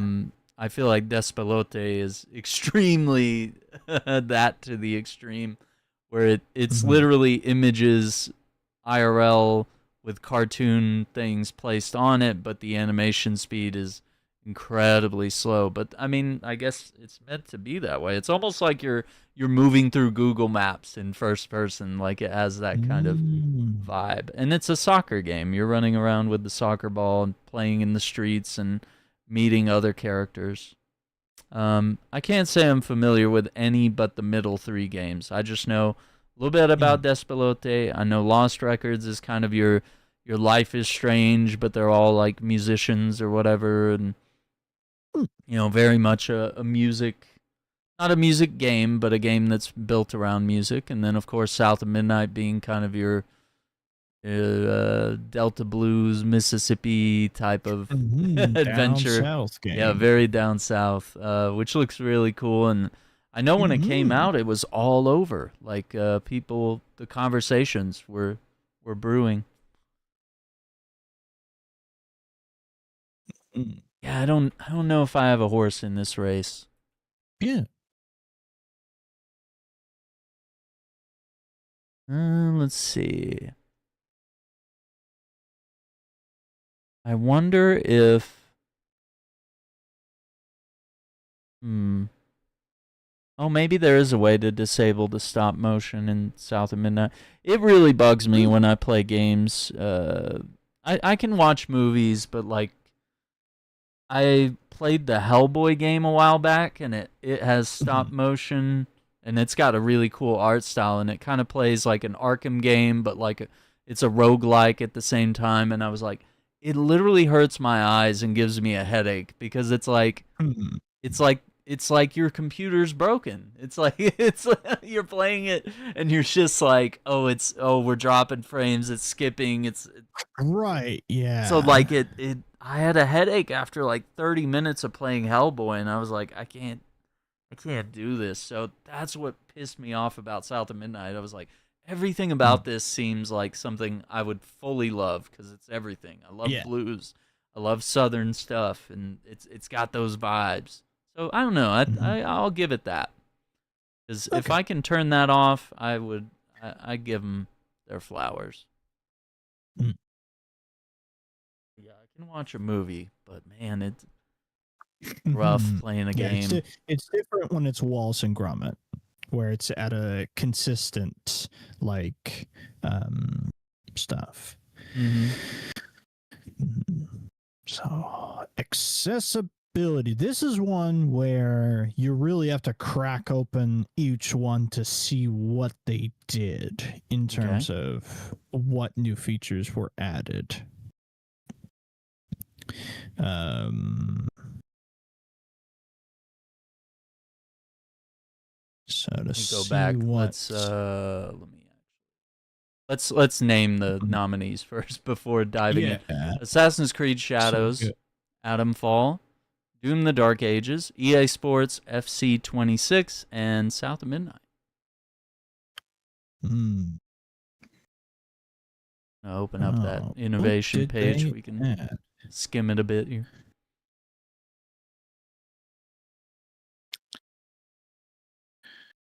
So let's see here. Atomfall has configurable text options, audio cues for users with lower vision, customizable audio, unique audio cues.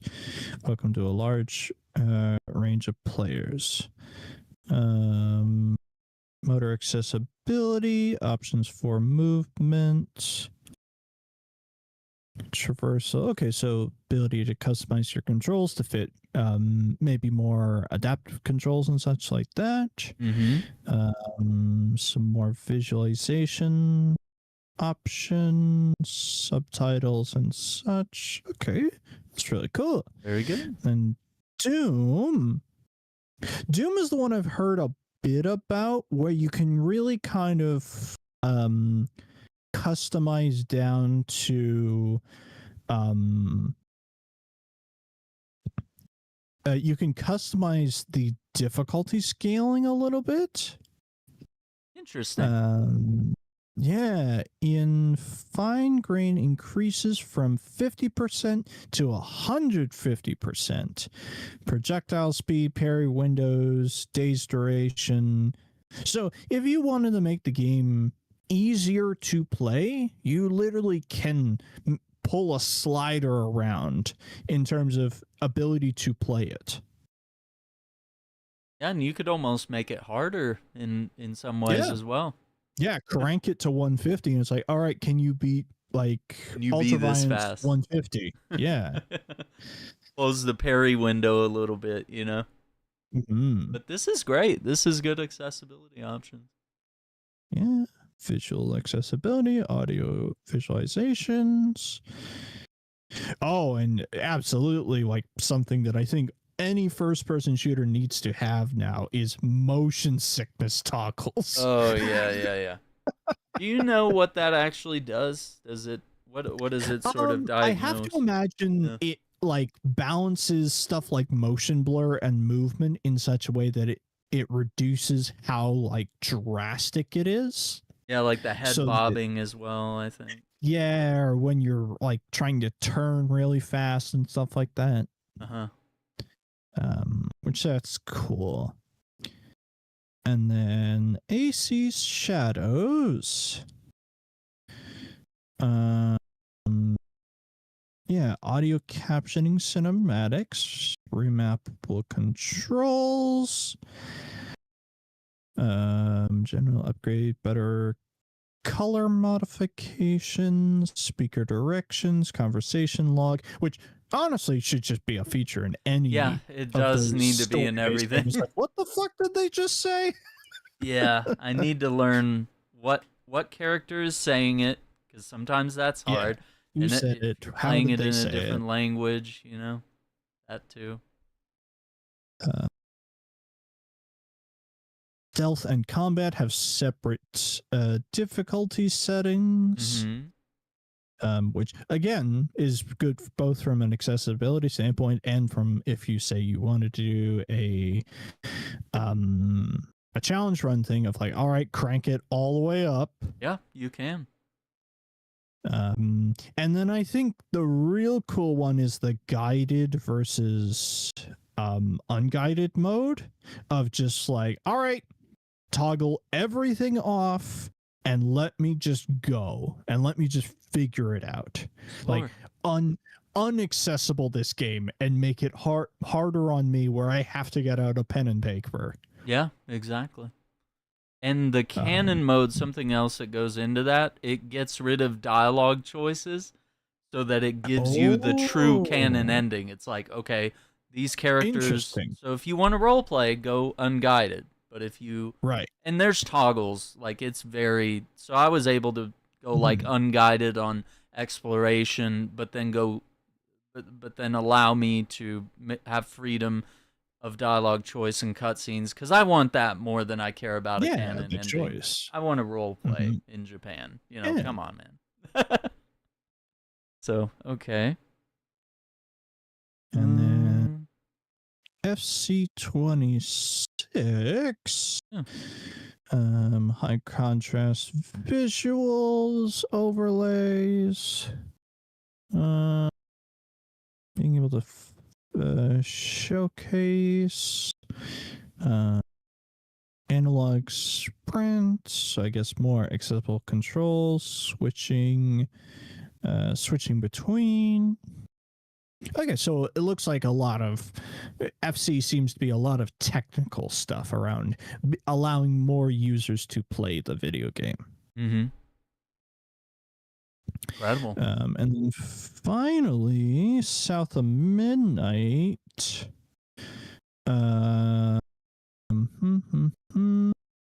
Inside this game supports innovative haptic and audio cues, menu narration. Oh, that's cool.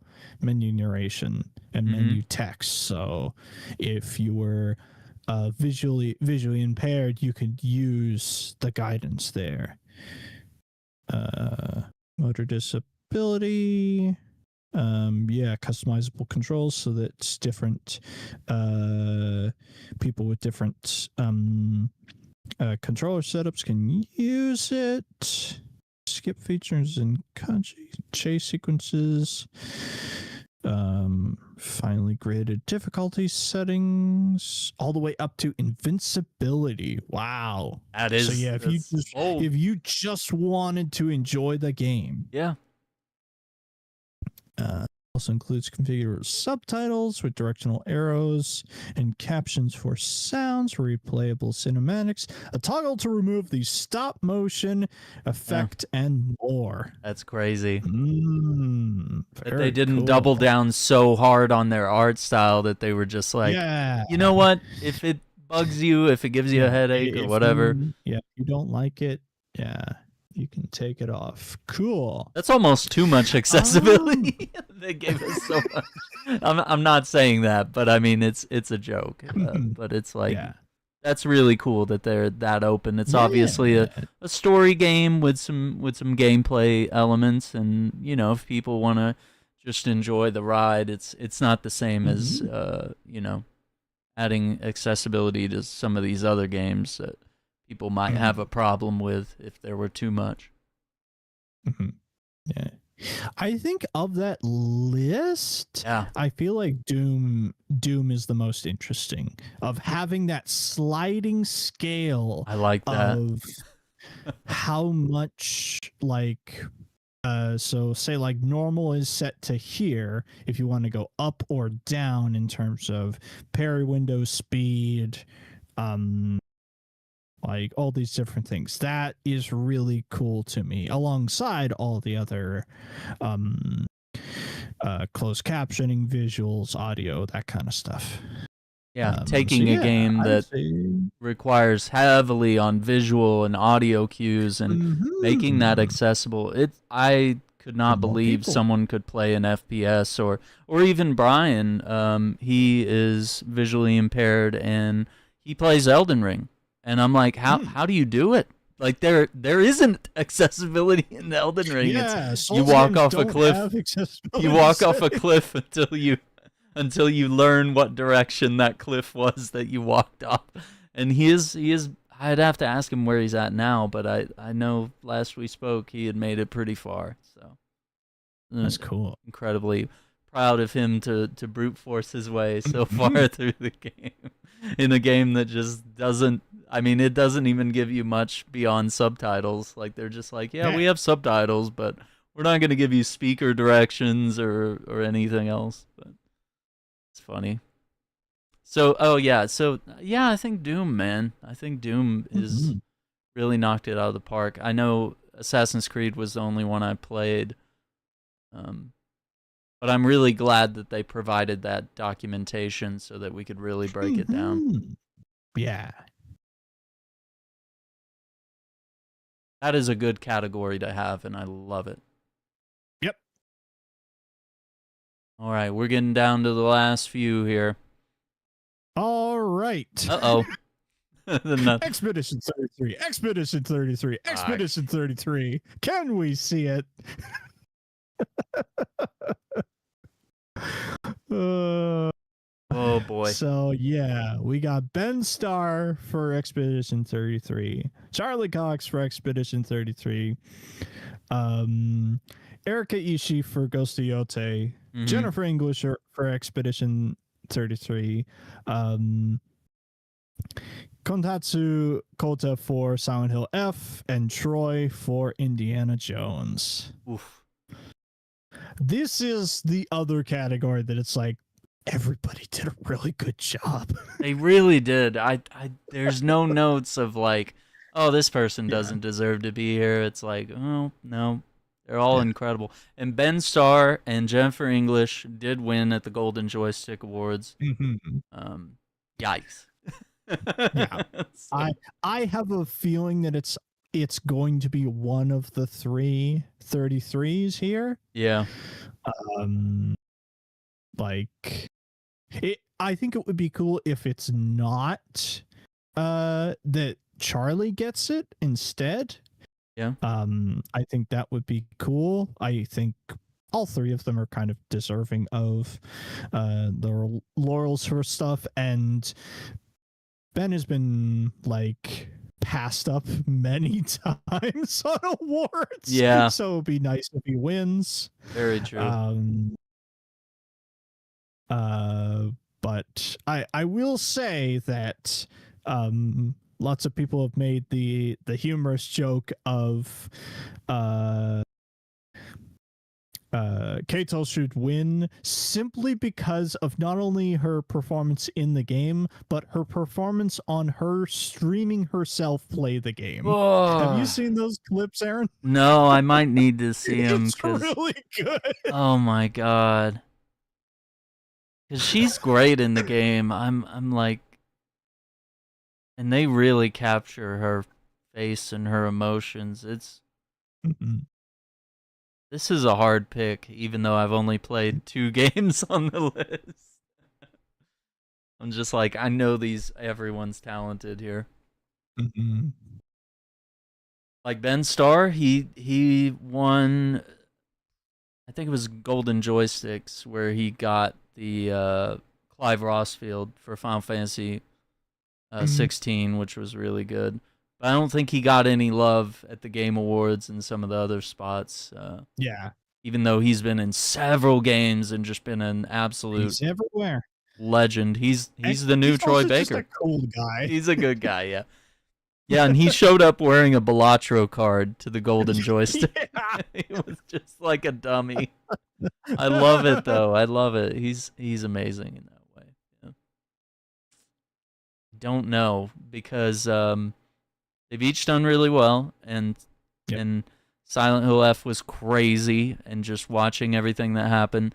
Troy Baker obviously nailed it as Indiana Jones. That's the crazy thing, is that he's not even undeserving. It's not even like, oh, he's in too many fucking games. We're past that point now. It's like he's in the prime of his career, where it's like everything up to a certain point, maybe up to Joel or whatever, was like a warm up, and now it's like he's premier Oscar bait material type of guy, where everything he's in is going to be a work of art moving forward. And that the fact that Troy can be almost anyone. Yeah, and that's kind of scary. And he I mean, he got the thumbs up from Harrison Ford, which is like insane. Yeah. Like, because usually Harrison Ford's like, yeah, fuck you. Like he hates Star Wars. He hates people that like Star Wars. Like he just kind of has fun jokes with everybody. But Indiana Jones, he has a lot of reverence for that role, and for him to be welcoming and kind is unusual. Really cool. That might be the direction I go, but I wouldn't be mad if anybody wins here. Yep, they're all good picks. And also, I feel like Troy's getting passed up for Higgs. Like, he did really good in Mm, Death Stranding, and it's like, we're not. that's It would true. be unfair to have a seventh picture of Troy, a seventh And square, and Troy it's just again. Troy again. Yeah. And also, if you didn't already know, he's a musician, and he's got a new set of songs out where he's written them from Joel's perspective, and he sings the songs as Ooh, Joel. Yeah, it's that's nuts. cool. So we're That's really cool. I need to see if that comes out as a record or something, some sort of. But you can find it all over like TikTok and wherever else. I mean, that's something unique as well. Mm-hmm. Yeah, very well might see another expedition sweep. Okay, Mm-hmm. best audio design. Recognizing best in-game audio and sound design, we have Battlefield 6, Expedition 33, Death Stranding 2, Ghost of Yotei, and Silent Hill F.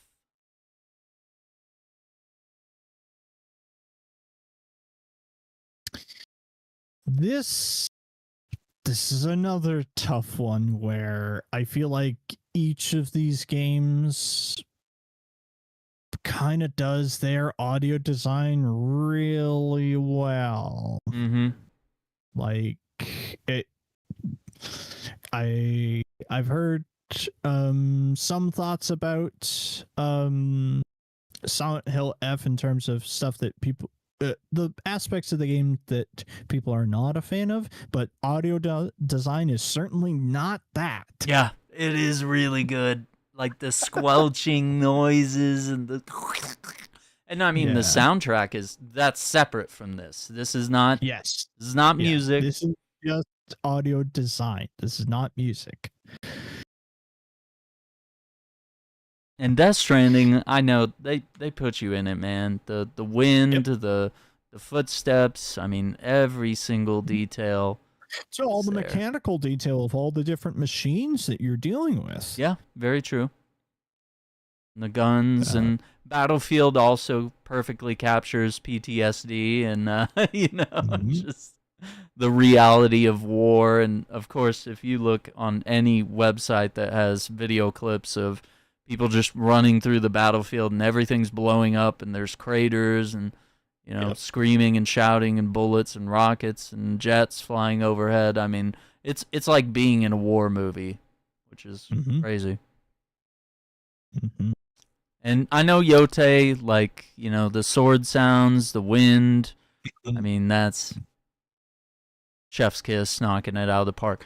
I haven't played Expedition 33, and it's turn-based. Like, I'm picky about whether I play turn-based or not, and I'm not, like, always the hugest fan. But I'm determined to play it. I think we're going to play it because I have to know that it's not over. Is it overhyped? Why is it ranked this high? Is it just Oscar bait? Is it just because it looks like Inception meets Paris meets, Hollywood tier actors? Like, is that why we're drooling all over it? Because Death Stranding both games have Hollywood actors all over the place. And it's not unusual, but Kong hasn't played any of these. Also hasn't played a game in 35 years. That's crazy. But yeah, I'm tempted to try it, but I also I feel like there's probably a place where Expedition 33 succeeds, and I know it won Best Art Style at Golden Joysticks, and you can see why. Like, when they show clips of how gorgeous it is, it makes sense. I know Battlefield 6 won Best Audio at Golden Joystick, and it makes sense. But I don't know, man. I'm torn. I got a 3-way tie: Battlefield 6, Death Stranding, Silent Hill F. We have to break it somehow. I would say F because I always go with the barometer of like, okay, what awards can these games win? Yeah. I feel like audio design is one where F can win that and should win that. Because I don't think they have like a horror category. They really should. They really should, but they don't. Because there's usually at least enough games that you could make it work. You could do like horror and suspense. Yeah. plenty of games that could fall in there. Yep. I do have to. Yeah, I would have to play it, Kong. I have to maybe pick it up on console here. But yeah, Mhm. that's a promise. I don't know if there's time between now and the Game Awards, but ideally I would No. love to play it. Oh, wait. There's just not enough time. I've heard that it's one that you want to Like, take your invest in time. doing it. Yeah, and that's Yeah. my problem. I get too invested in all the games. It takes me forever. Okay, we'll do Silent Hill F, because I feel like that's... I'm going to be honest, I really didn't like the game, but I did like the visuals. I like the Aspects audio. of it. Yeah. Aspects of it were incredible, and there was a point where the game broke me, and I was like, I hate this. So, in several ways, in many different ways, I was broken. Oh boy. Okay, what do we have next? What's next? Best score in music. Score in music. For outstanding music inclusive of score, original song, and or licensed soundtrack. So we have Hollow Knight, Hades 2, Clair Obscur, Ghost of Yotei, Death Stranding 2. So, I'm trying to remember what the heck won last time for let's see here. Game Awards 24. Because I'm trying to remember if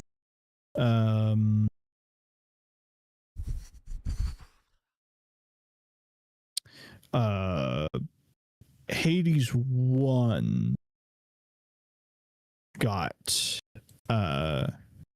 awards for music. Because I think Darren's an amazing composer. He is really exceptional in the way that he works on stuff, and it was Rebirth that won last year, which, I mean, that makes sense. Yeah. What are you gonna do? You're gonna say no in the face of God? Yeah, that's a little while. Let's keep going back. 2023 soundtrack.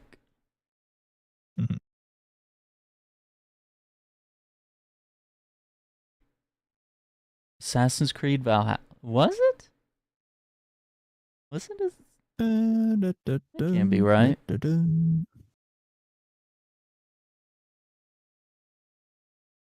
me re-Google. That can't be right. 16. 16. Oh, 16 was really good as well, yeah. The orchestral, dude. 16. Yeah. And the choral. Just, oh my god, dude. So, I can kind of see... I don't know if Hades 2 is Darren's best one, but I think it's a possibility there. I know people are really like... it's one of the praises for Silksong is not only the art direction, but also the music for it. I believe I heard something along the lines of how they found the composer for 33, where they were literally like looking through, I want to say it was SoundCloud, and they found them, and they're like, hey, would you be interested in making this stuff for us? And there was kind of this pause, and like 2 days later, they're like, what do you think about this? And they just handed them, like, the creators of the game, music that is like, this is perfect. How did you make this? Like, I don't know. I just messed around with stuff. Where they're just that kind of person of like, they just sit in a box and they compose and they just make. Props. Yeah. And I've heard Expedition 33's certain tracks within it are like some of people's favorites of music for this year. Damn. So yeah. I have a feeling that it will come down between 33 and 33, Silksong, and maybe Death Stranding. And Woodkid because did really again, good, and Ludwig. Yeah, Kojima picks his composers. he really does. And what was fascinating, I think you have to go back to that reveal they did at Summer Game Fest, I think, where they had Woodkid up, or it was around that time, and Kojima, and then they demoed the intro of the game where Woodkid had composed a track, and it changes based on how fast you're moving, whether you're going uphill, downhill. Like, so at first it was like the drums were light and everything was kind of chill, and then the drums got heavier as you went up the mountain, and then once you hit the top you started sliding down, and then all of a sudden things got rapid and tense, and I was just like, yeah, this is kind of like what Red Dead does, how the music adapts to what's on screen. I mean, this must have been incredibly hard to do. So I got to give him his props for that. And he also just sang some really emotional songs, because I think there's also just a lot of music in the game that rips your heart out, whether it's BB's theme, which was also in the first game, and Troy Baker sings it at one point, and I was like, fuck, that really hurts. Like, it's a really good track of music. It is such a good one. I've not played either of the games, but I have heard that theme. It's like, wow, this is the theme hits, special. dude. When it hits, I'm like in tears. Like, it's that good. So I don't know. For me, but I wouldn't be disappointed, because I think there's going to be multiple incredible categories here.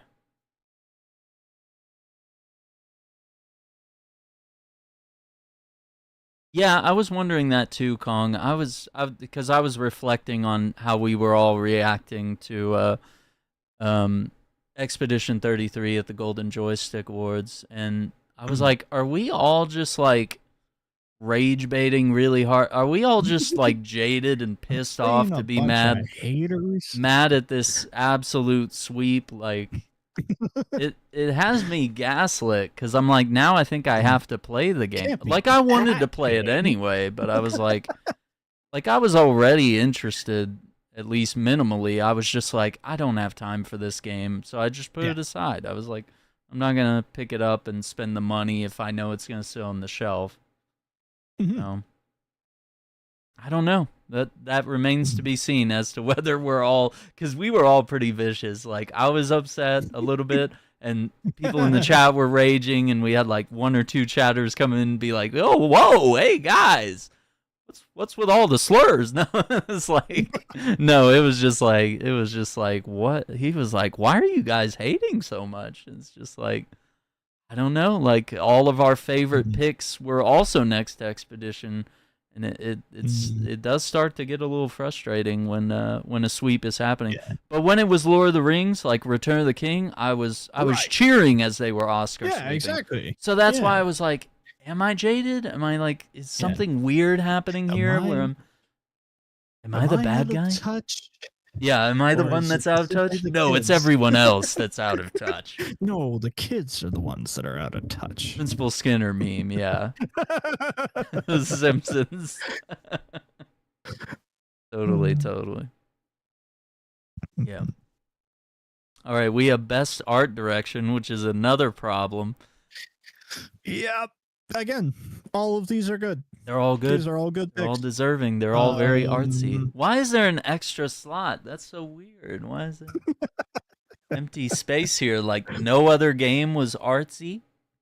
Like South of Midnight, or I don't know. Yeah, there's no other one that could go there. There's no one? Like, that's what weirds me out about this award show. And with Golden Joystick, it was like they'll have like 10 or 20 nominations that they'll go through in one category, and I'm like, what? Why is there room for everyone there, but not here? Put here? I'd like to at least see a lot of nominations, even if one only gets like 3% of the vote. Like, it's just nice to know, like, oh, hey, we thought about that game this year. It got some percent of a vote, which I believe most of what they do at the Golden Joystick is fan voting. There are only a few categories that are jury panels. By jury. where the Game Awards, it's the opposite, but the juries here are, I believe it's, if not all press, it's mostly press. I don't know I how believe it so, yeah. is. I feel like at one time there may have been like creators and game devs involved, but maybe not. Mhm. Yeah. But I think the BAFTAs and DICE are a little more like what you would call like very traditional and prim and proper, where Yeah. it's Run like by the people who Oscars. work in the industry. The people that work in the industry vote for what Yeah. they believe is good, which is What the they art believe. judging itself. Yes. In the same way that the Oscars kind of do that. Yeah. Interesting. Okay. So, creative and Um, technical achievement in artistic design and animation. Which, I mean, all those do, to be fair, but does So Expedition this is 33's difficult Inception beat all that, though? does because Inception in Paris? Yeah. artistic design, Right. I'm saying Hades 2. Okay. Because I think the art direction in terms of the characters in Hades 2 is probably the best of this list. I think the way the gods are drawn in that game are really cool. If we're talking about technical achievement Mm-hmm. in terms of capturing emotions, it's Death Stranding 2. Because that is the most realistic facial animation I have ever seen in my fucking life. It's insane. it's really just Those Norman aren't game Reedus. It's characters, really those are him. people. It's not a game. It's live action. Like watching your crew in Death Stranding 2, all the people that you're talking to, seeing them emote with their faces and like react to things that you do or say, or when you pull out the camera and stuff. Like, yeah. So yeah, I'm fully expecting that 33 will win this, especially because it just won the golden joystick for it. But my pick would be between Death Stranding 2 and Hades 2. And Hades really has that gorgeous art style from both games. And even just watching like the gameplay of just seeing how smooth everything flows and how colorful. All the colors. It's a joy to watch as much as it is to play, and we can't always say that about every game. Yeah. I'm gonna go Death Stranding, but that's personal bias a little bit, and that's fair. and justified in a way, but I really do like it quite a bit. And they gotta leave with something. Yeah. I'm gonna do my part. Like, he's already gonna be kissing Kojima's ass the whole night, but like, might as well. Here's a question: can Jeff and Kojima create the Lou and Norman pose? It's the profile image there. Oh my god, that would be epic. Who would be kissing who? I don't know.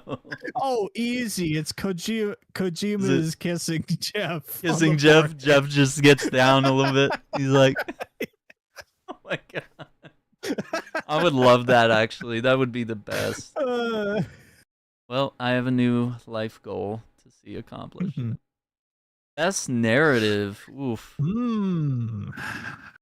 Again, another one where basically all of them are good choices. For outstanding storytelling and narrative development in a game, Kong says, I think we're jaded because we can all...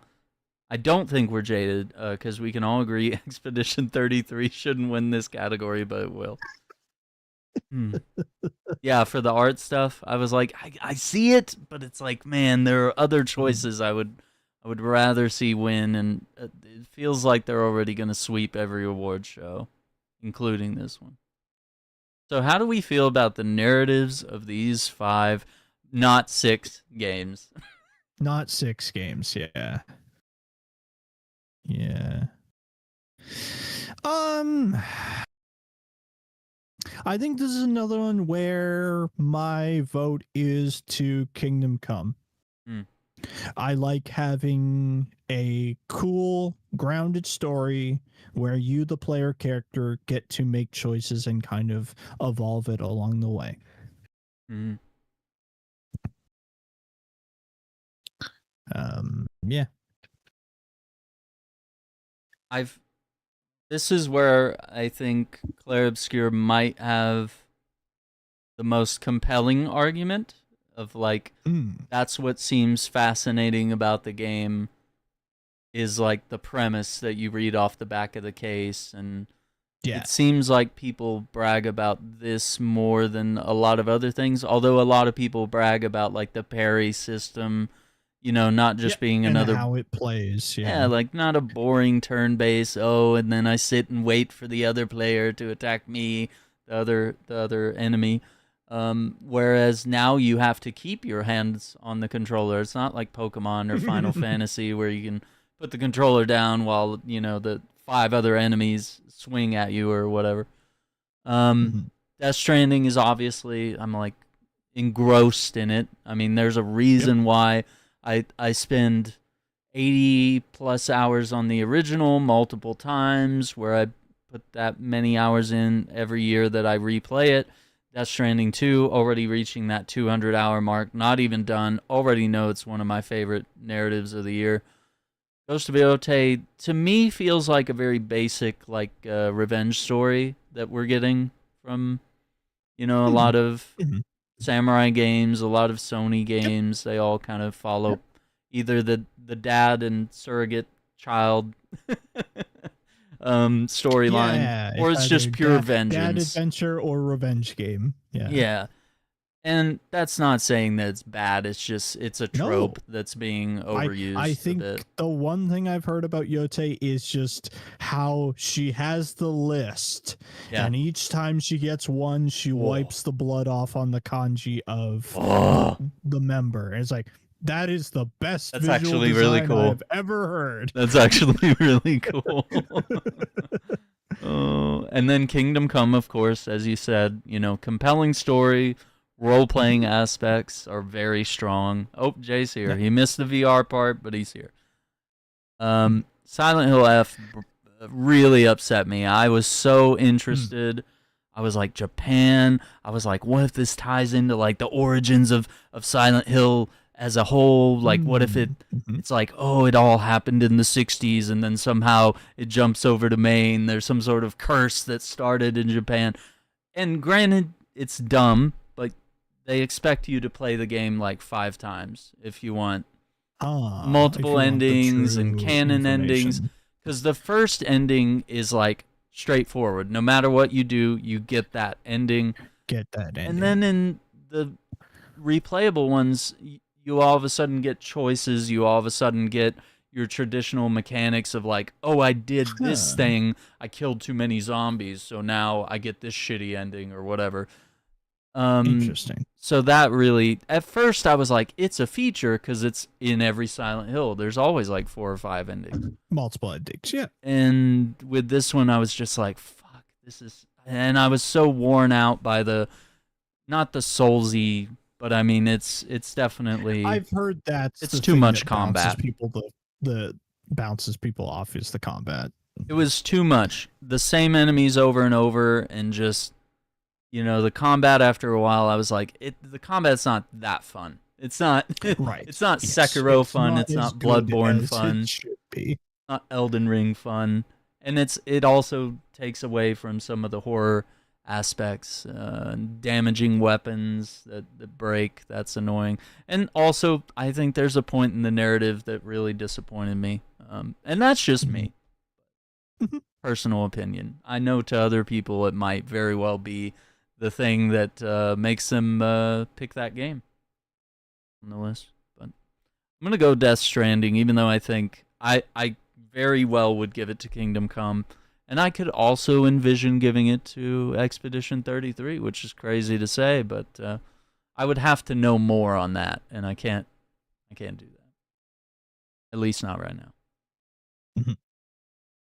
There are other things that I liked Silent Hill F for, I think, that are fair Mm. to acknowledge, and we obviously voted for them already, but I was like, narrative is probably the thing I hated the most other than combat. Mm. Which kind of like Homecoming, which was heavy on the combat, but like I actually Yep. liked it in a way, but I also acknowledged that it was too much at the time. And Mm. this kind of took it too far again. But, you know, they Mm. really wanted to refine it, I guess. They really wanted to delve into that aspect. How do Mhm. you are you're going with Kingdom Oh, Come on that I one? You think? I I agree with you on that one. Yeah. Yeah. Okay. Game direction. Ooh. Awarded for Outstanding outstanding creative creative vision and innovation in game direction design. Mhm. We have Expedition 33, Death Stranding 2, Ghost of Yote, Hades 2, Split Fiction.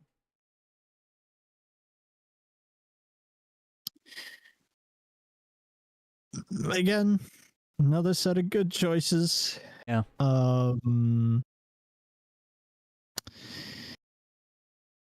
I have a feeling that 33 might win this as Yeah, well. I think so. Um,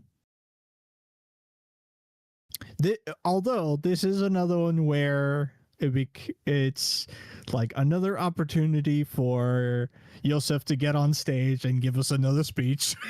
Oh, that's gonna be a rough night just watching it. I'm probably just gonna have to get up and go to the kitchen or something. You know, just Yeah. go hit a pillow while Let the I man listen to the speak. same guy, thank the same 20 people, and I'll thank my mom. I want to thank Ben Starr, Charlie Cox. Oh. But I think it would also be kind of cool if Kojima can win for Death Stranding. I really am so jaded, and I'm such a big fan, but his direction style might be Yep. the best thing about It's most of the games he makes. Is of what he does. He is the director. I gotta give him it. Yeah. And I just think he gets better and better and more creative. And even if things look weird or you disagree or something, but you can't help Mhm. but acknowledge it a little bit. But yeah, this unfortunately could go a lot of different directions. Mostly one direction. Mostly Expedition 33. Stop the count. All right. This is it. This is the end. Game of the year. Okay, so it says So, recognizing a game that delivers the absolute best experience across all creative and technical fields. We have Expedition 33, Death Stranding 2, Donkey Kong Bonanza, Hades 2, Hollow Knight Silksong, and Kingdom Come Deliverance 2. So what delivers in every way? What fires in on all cylinders? every aspect. Oh, Every aspect. So, the obvious possibility is that 33 wins this as well. yep. Which I like from the standpoint of seeing a smaller team dedicated to their craft winning it.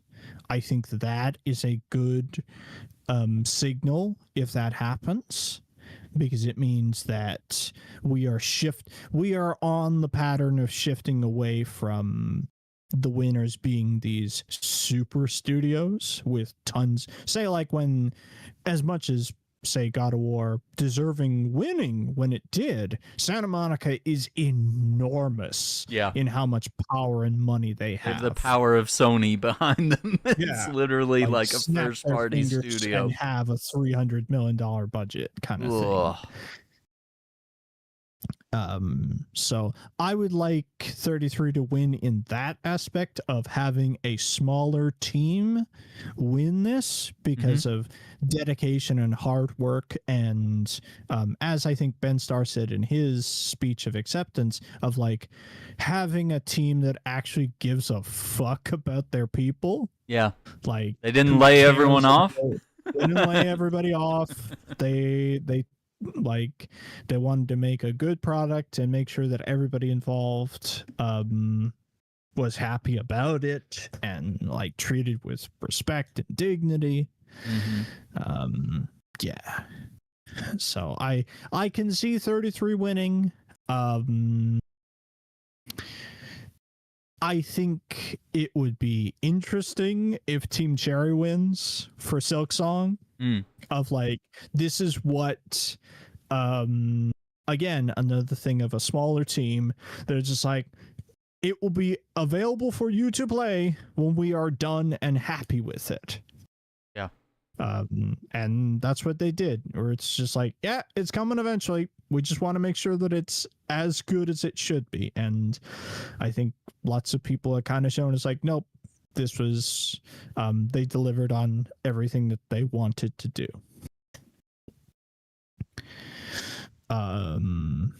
Yeah, but at the same time, has Kojima ever won a Game of the Year? I don't think he has. I think he's won other awards. He's won Lifetime Achievement and some other stuff for, say, like some Death Stranding, like Death Stranding 1. But I don't think he's won a Game of the Year. And I think that'd be pretty cool. Is he? This is funny. Is he an indie studio because he started? I guess Kojima production. Well, but he's being backed by Sony. Yeah, is the thing. Yeah. Yeah. He's a non-self-published indie developer. Yeah. He's not with Konami anymore. We can't count that X Telltale or X this or that, X DICE employees over at Embark doing Arc Raiders, but yeah, it's totally Kojima and his indie crew. So, yeah. They're all really deserving, and I'm surprised to see Donkey Kong up there. It's not that it doesn't deserve it, but it's a really good game that just kind of doesn't deserve it. Weird spot. And I think it's literally just to compete, like to stop an apocalypse from happening. Of like, what do you mean a Nintendo game isn't considered in terms of the best game of the year? Yeah, was like, Mario Nintendo Odyssey not considered? It was. And it so was. It's a natural follow-up of like, this does what Odyssey did, the secret sauce, and it does it differently. I don't know if it does it better. I'd have to finish it, but it definitely does it in a way that's very impressive. So it deserves a spot up here, I guess. It's unusual. Yeah, does being backed by a studio make you less indie? I guess it depends. If it's Sony, if it's Santa Monica, if it's, where's that money coming from? But that's why I like that idea of self-published and then having, indie games that are, a little bigger. And then, of course, the distinction of like AA, AAA, whatever.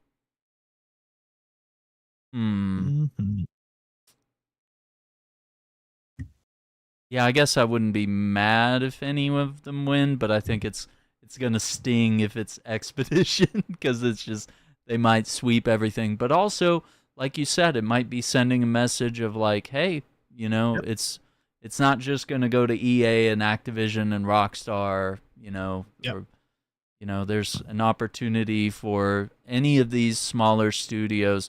Because even Warhorse isn't all that crazy. I know Deep Silver's a big publisher or whatnot, and they have their hits and misses, but Warhorse is just kind of just known for this for the most part. And I mean, it feels fair across the board for some of these, whereas we have a couple underdogs here that They could definitely send a message. Whereas, Nintendo winning or Sony winning might be a little unfair, and maybe even Supergiant to an aspect, because I mean they are literally Game Award bait and worthy of being said bait. Yes. Yeah. When Supergiant puts out a game, it's just They're like, it's all right. Chef's This is kiss. going to be good. Yeah. We know. Not gonna be not good. Yeah. They don't make bad games. They're not Astro Robot. Oh man, that was another one. Huge. I feel like that was a little bit of Sony propaganda. I was like, okay, like it's a fun platformer, I'm sure, but Game of the Year, like I was a little sour. That was also the year of like, why the fuck is it made sense when Elden Ring was up, but like, is Shadow the Erdtree Game of the Year? Yeah. It's like, no, they should make a new category for expansions. Yeah. Which Golden Joystick had that as well, which I think is a good distinction. It's good to have. Because there are some great expansions. But also, then we'd have to further define what is an expansion. Is it a war bond? Is it a new Marvel Rivals character? Or does it have to very strictly be, like Order of the Giants for Indiana Jones or, whatever? Yeah, I would say it's defined as a purchasable expansion, a purchasable DLC. Excluding like character packs and I was about to say charismatic cosmetics. Yes. Yeah. You don't want to get in the weeds there. Nothing would make me happier to see Kojima get it. It would be pretty cool. See, that's the moment where if he wins, they kiss. They could they would create the moment. He just goes up and kisses Jeff on the forehead. They have a little step ladder. Camera zooms in. BB's theme plays. Oh my god, I would cry. I'd be in tears. I'd be like, this is it. Nah. Oh my god. Be like, see the sunset. I'm like, oh no. Oh no. Oh, that is a tough one. Yeah, I think there was only the one category I didn't vote in. That's cool. Double check my votes. So I think one last thing before we go. Yeah. I want to bring up because the other thing, I think what kind of makes the Game Awards different from a lot of other awards shows is that it's also a time to like, I watch the Game Awards both for like seeing awards, but also like what random out of pocket announcements do you have? Okay. Like, what trailers are you going to show me for this or that? So I always like to do the thing of, okay, what is a trailer that you expect to see, and what is something that you think would be out of this world? Like, where has this been? Like, hidden under wraps kind of thing. Okay. So, say for one that I have like this feeling in my heart of, oh, it might actually happen, is a second trailer for Light No Fire. Okay. Yeah. It has been long enough since the first one came out, and like since the first trailer has come out, they have put out several updates to No Man's Sky. So it's like, all right, you're clearly working on stuff. You can show us a bit more about the game. So it would be cool. I don't even need it to be a trailer that has a release date. I would just love another trailer that shows us maybe a bit more about what you do in the game. Okay. Yeah. I'm all for that. That is one where I'm like, there's a possibility that that happens because they have to be at a good place. If they're putting out this many updates for No Man's Sky, they have to be at a good place in the Light No Fire's development cycle. Mm-hmm. And to have shown us what they had shown before. I mean, a lot of that felt... yeah. That didn't feel like a CG trailer. It felt like a lot of this is gameplay. Just recorded in a way that makes it look very cinematic and exotic and fun. Mm-hmm. Yeah. Mm-hmm. That would be a good surprise upset. Yeah. Anything else? Do you have more exciting potential? I'm trying to think of like what's an out of left field one. Splinter Cell. Splinter Cell's one. Fucking remake. Just finally show us anything. just the title card. I would say a tease of what From Software is working on. Could it be Duskbloods, or do you want something even beyond that? I want something even beyond that. Oh, okay. Like the trailer that they did. Do you remember the initial reveal trailer for Sekiro? Where it was just seeing the cables tightening on what we didn't know at the time is his arm. Mm-hmm. Is we were seeing the cables tightening around his arm. Everybody thought it was Bloodborne. Yeah. Because of the way that it was constructed. I want another one of those where it's just like From Software's working on some shit.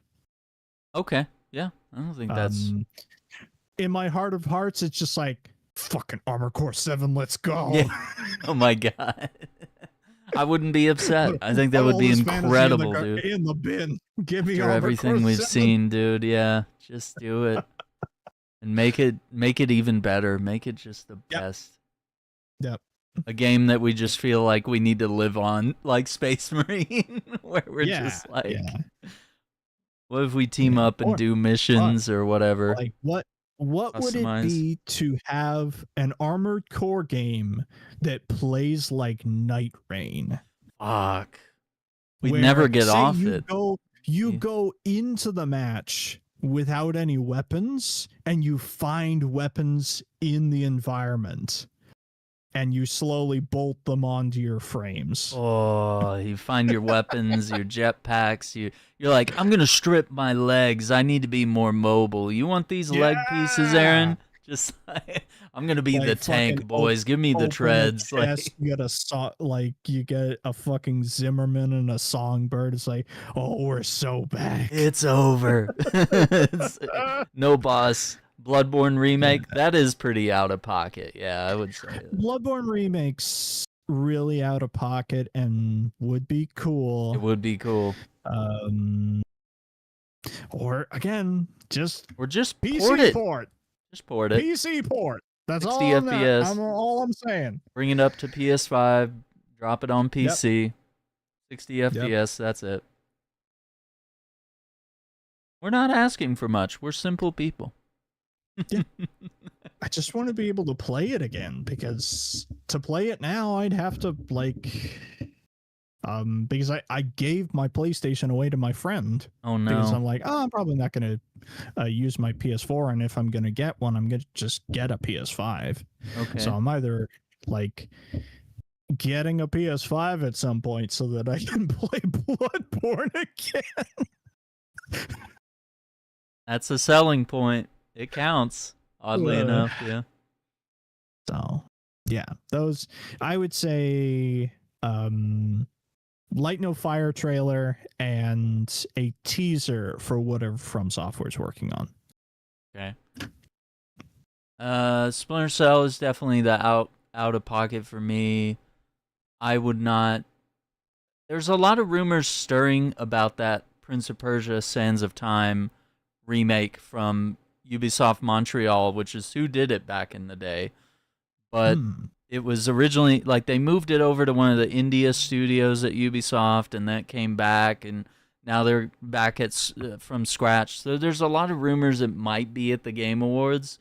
I think that would be really surprising and really cool, because that's a series I always really liked and treasured, and that was a game that was very pivotal for a lot of people, myself included, at the time. But like thinking, and always like a Superman game to me is always like the insane, out of reach, like dream that would be incredible. Or, we know Rocksteady is reportedly back on a Batman game, potentially a remake of Arkham Asylum, which is both underwhelming and also, maybe totally fine as well. Just to have that. But also WB Montreal is supposed to be working on some sort of DC game. And it's said to, once again, no one's learned their lesson. It's said to be a live service game. So if Gotham Knights and Suicide Squad and all these things weren't enough, which they did Gotham Knights. That was their game, but it wasn't live service, but it did have looter elements. It did have like a boss rumble that they different launched from later. A traditional Batman Yeah, game. and it was more of an RPG or RPG mechanics than a our traditional upgrade Batman and then beat the shit out of everybody. Metroidvania type vibe. Gotham Knights was more like, let's upgrade our characters and our stats and our gear and things. So I don't know if I have anything beyond that, because Kojima said I'm not working on Death Stranding 3. So I don't think he was working on his other stuff. Yeah, I mean, it's also possible we could see what he's up to. He could drop OD stuff and forget what the other thing Fizzant. That's not quite ready. That's more of a I don't think Fizzant's ready reveal. to show. Elder Scrolls 6, I still feel like it's too early to get like a gameplay. I think Todd has even said it's too early. Yeah, Todd's already shot that down. Another GTA trailer feels too soon, and Rockstar plays by their own rules. I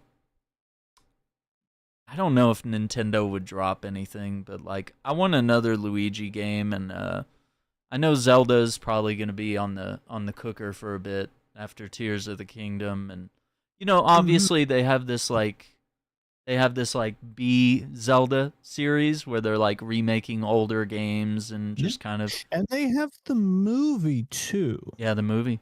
Oh, they'll probably show some footage, maybe a little trailer or something. Because that is the hugest audience, and of course they have Super Mario Galaxy movie, which they'll probably show either something we've already seen or something more. I imagine something more. I don't know if there's anything else like beyond. I mean, there's all these like Marvel and DC games that are in the works. We know Marvel's Blade from Arcane. We know Blade. Iron Man coming from Motive, which did the Dead Space remake. We know that Captain America Black Panther is coming from Amy Hennig's new studio. The Black Panther game from Avalanche got canceled. I would love Midnight Suns too, but that's way out of pocket as well. Hang on. As you say that, I know what my out of pocket you got a new out of pocket. I'm trying to give you ideas. XCOM you didn't 3. Name enough. XCOM 3. Okay. XCOM 3. I could see it, dude. I see the vision. Pull your fucking head out of your ass for Axis and do XCOM 3. Could you imagine? Yeah. Goodness sake. Nintendo would drop a GameCube game for $95. Yeah, they probably would. I mean, not like they didn't just drop the entire Luigi's Mansion trilogy. They've resold us the first two games, and but I'd like to see something new. I'd like to see either Luigi get out of the mansion or have like a whole new game for him, or because it's like they gave Mario the water backpack for one game, and then they broadened his horizons. I like to see what Luigi Unleashed could be. Give us some things. Also, Metroid Prime 4 is we're weeks away from that. That's pretty wild. But yeah, they're not going to be able to drop much more for that game. So yeah, I don't know if Nintendo has anything else up their sleeve, and I can't really think of. So, and Xbox has canceled half of their fucking lineup, so I mean, I don't know what else are they going to show? A 32-round clip for Fable. For Halo. Yeah, I mean, they could probably. Fable should be near ready, and So should State of Decay 3, honestly, but we haven't seen anything in a while, so that's concerning. Silent Hill Townfall is coming early next year, and that's by Annapurna, I think. Oh, cool. If I remember right. And then there's another one, I think. Trying to remember. I think there's one. Well, Silent Hill remake from Bloober Team is also in the works. Yeah, blooper for Silent Hill 1. Bloober's cooking, man. That should be good. We have the Silent Hill movie. I don't know if they would drop a clip of the new movie at the Game Awards. They just put out a new trailer. Yeah. Like, it just came out the other day, so yeah, maybe it's, I imagine they'll rerun the trailer at the awards. Okay. Yeah. That wouldn't be a bad idea. Mm-hmm. Maybe we'll get some Star Wars Outlaws DLC. You know? No. I think they're done. They will, however, probably advertise maybe Avatar's new DLC, Fire and Ash, and then third-person mode that they added, which they they said they never wanted to. They were like, we don't want to do this. We're not going to do that. And then they were like, after fan outcry and after we saw how badass it would be to actually do this, because you get third-person when you're on the horses and the flying dragon things or whatever, and it's like, dude, it's part of the world, man. It's just seeing everything on screen is gorgeous, and I think they did really good with the. I just couldn't get that to run on my PC. I wish I could play it, but I have it on Xbox. Star Wars Jedi 3, too early for it though. Yeah, I don't know. Jedi Survivor is recent, and I don't think they've cooked enough on part 3 yet. It might be in early production or something. Yeah, I'm really grasping at straws here, guys. Come on, Titanfall 3. That would probably be the only thing people talk about, even if Expedition sweeps. If they drop Titanfall 3, if they drop Titanfall 3, I'll be like, you'll hear it all the way from Japan. Local man going insane up and down the streets ranting about some robot game. Some robot game. Yeah, I don't see anything else other than that, but maybe a Gollum 2. Maybe we get Gollum. Let's go. Gollum 2, that's the real vibe. Maybe we could play as some insignificant character. Yeah, I think that's the best I have in terms of out-of-pocket hits, and then also what's totally plausible is that Netflix will make another video game adaptation into an animated film. They'll be like Helldivers animated series. I don't know. They'll do something weird. Yeah, Gollum 2. Well, I think that's a pretty solid pick and pretty solid opinions all across the spectrum. Yeah, only 3 hours of voting. Dude, I thought bare minimum, I was like 30 minutes, maybe an hour. Like, no problem. Like, even if we go long. You forget how much we talk about this stuff. I think I really did forget that. Yeah, I should have looked at whatever the timer was for last year. I should have looked at that for inspiration, but I was like, there's no way. This isn't a 2-minute Warhammer clip. We won't go on for 3 hours. Debunking the lore of every frame. But we did kind of do that. I'm surprised Monster Hunter didn't get a better category, I feel. I think that was unfair. Yeah. And also the optimization is unfair. It's also now I will say we have good news. What? The Steam review has advanced from mostly negative to mixed. Oh, we do love some mixed when nothing else is better. Mixed. We do love it. Supposedly, the optimization that they've released thus far has improved the game. Oh, no. And there is more coming in Title Update 4 that is coming in December. Okay. as well as a really big monster return that people are really excited for. Perfect Christmas gift. So basically, if it fixes it and that game goes on sale for Christmas, I will tell you if the game is worth buying, because I will probably have already bought it. He'll just say a friend in your friend list owns this game. It's very much on the line of, if my machine can run Wilds, I'm going to buy it. I may even buy it for the full price. I fucking did it for Dogma 2. I'm not afraid to do it for Wilds, because I know I will put more than enough time into Wilds to justify its price. That's very true. I know that already. So yeah, we are simply waiting on, if Title Update 4 fixes the performance on PC to a manageable level, I'm going in. Mixed. Oh man. The shift is happening, and I see all the Final Fantasy stuff. It looks so cool. Oh man. And that's not even considering, like, I don't know how the cycle for the Fender collaboration works for that game. Oh, I need it. I need a Telecaster. I'll just play that build from now on if they let me have my Telly. It's just an emote. It's just an emote that you can do. Oh, okay. It's not even a... I thought it was going to be like a hunting horn, knowing what I know now. I was like, oh. No.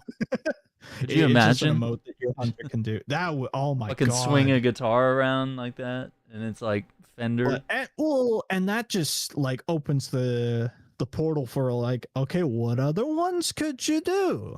Like, if we get Fender, can we get Ibanez, Gretsch? Yeah. Like, who else can we pull? Get everybody. Look at this. It says it's similar to Monster Hunter World, which I have 138 hours. Oh. Also similar to Elden Ring with 455 hours. I saw that the other day, and I was like, did we really? Did we really? Yeah. Did we really do that? And like the 5 playthroughs and DLC. Across all the different characters. Multiple times. Doing the DLC and then helping, like, do the DLC, help somebody else with the DLC, help somebody else with the DLC. And even Brittany, yeah. I mean, we literally ran it through with everybody. Oh my god. Yeah, and Uzu does say Monster Hunter Wilds is really good. Oh my god, they have the bubble guy. Is that not... Is it Somnicanth? Is the bubble boy? Mizutsune. Mizutsune, yeah. Somnicanth is Sleepy Boy, but yeah, Mizutsune. Oh, dude, seeing that with these graphics is fucking... And say, like, this game has returning monsters from some other games. Say, like, finally getting to see Lagiacrus in HD, getting to see Gravios in HD. Like, yeah, it's really cool. And then there's all the original monsters that are added to WoWs. We're gonna have a time, dude. They have to fix this, please. Yep.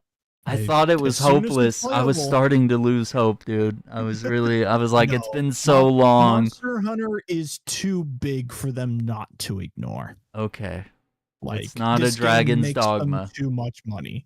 Dogma is small enough to ignore. Even though I guess Dogma just posted that they shipped... What is in total here? They just put out the announcement. Yeah, 4 million. Whoa. Dogma 2 shipped 4 million. That's still good. Which is still good. Like, it's not as big as Elder Scrolls. We can't really, you can't really compare in such a And everybody in those, like, Capcom, from that Capcom post is like, please DLC, please. Please. I have to say, this looks gorgeous, and the art style looks a little darker, a little more, kind of realistic. Yeah, very. Of course, I'm playing like 2 also very tonally different games, World and Rise. Yeah, just very. And Wilds just looks even different from those 2, even though it feels like it builds on World's look a little bit. It's the next evolution of World stuff. Goodness sake.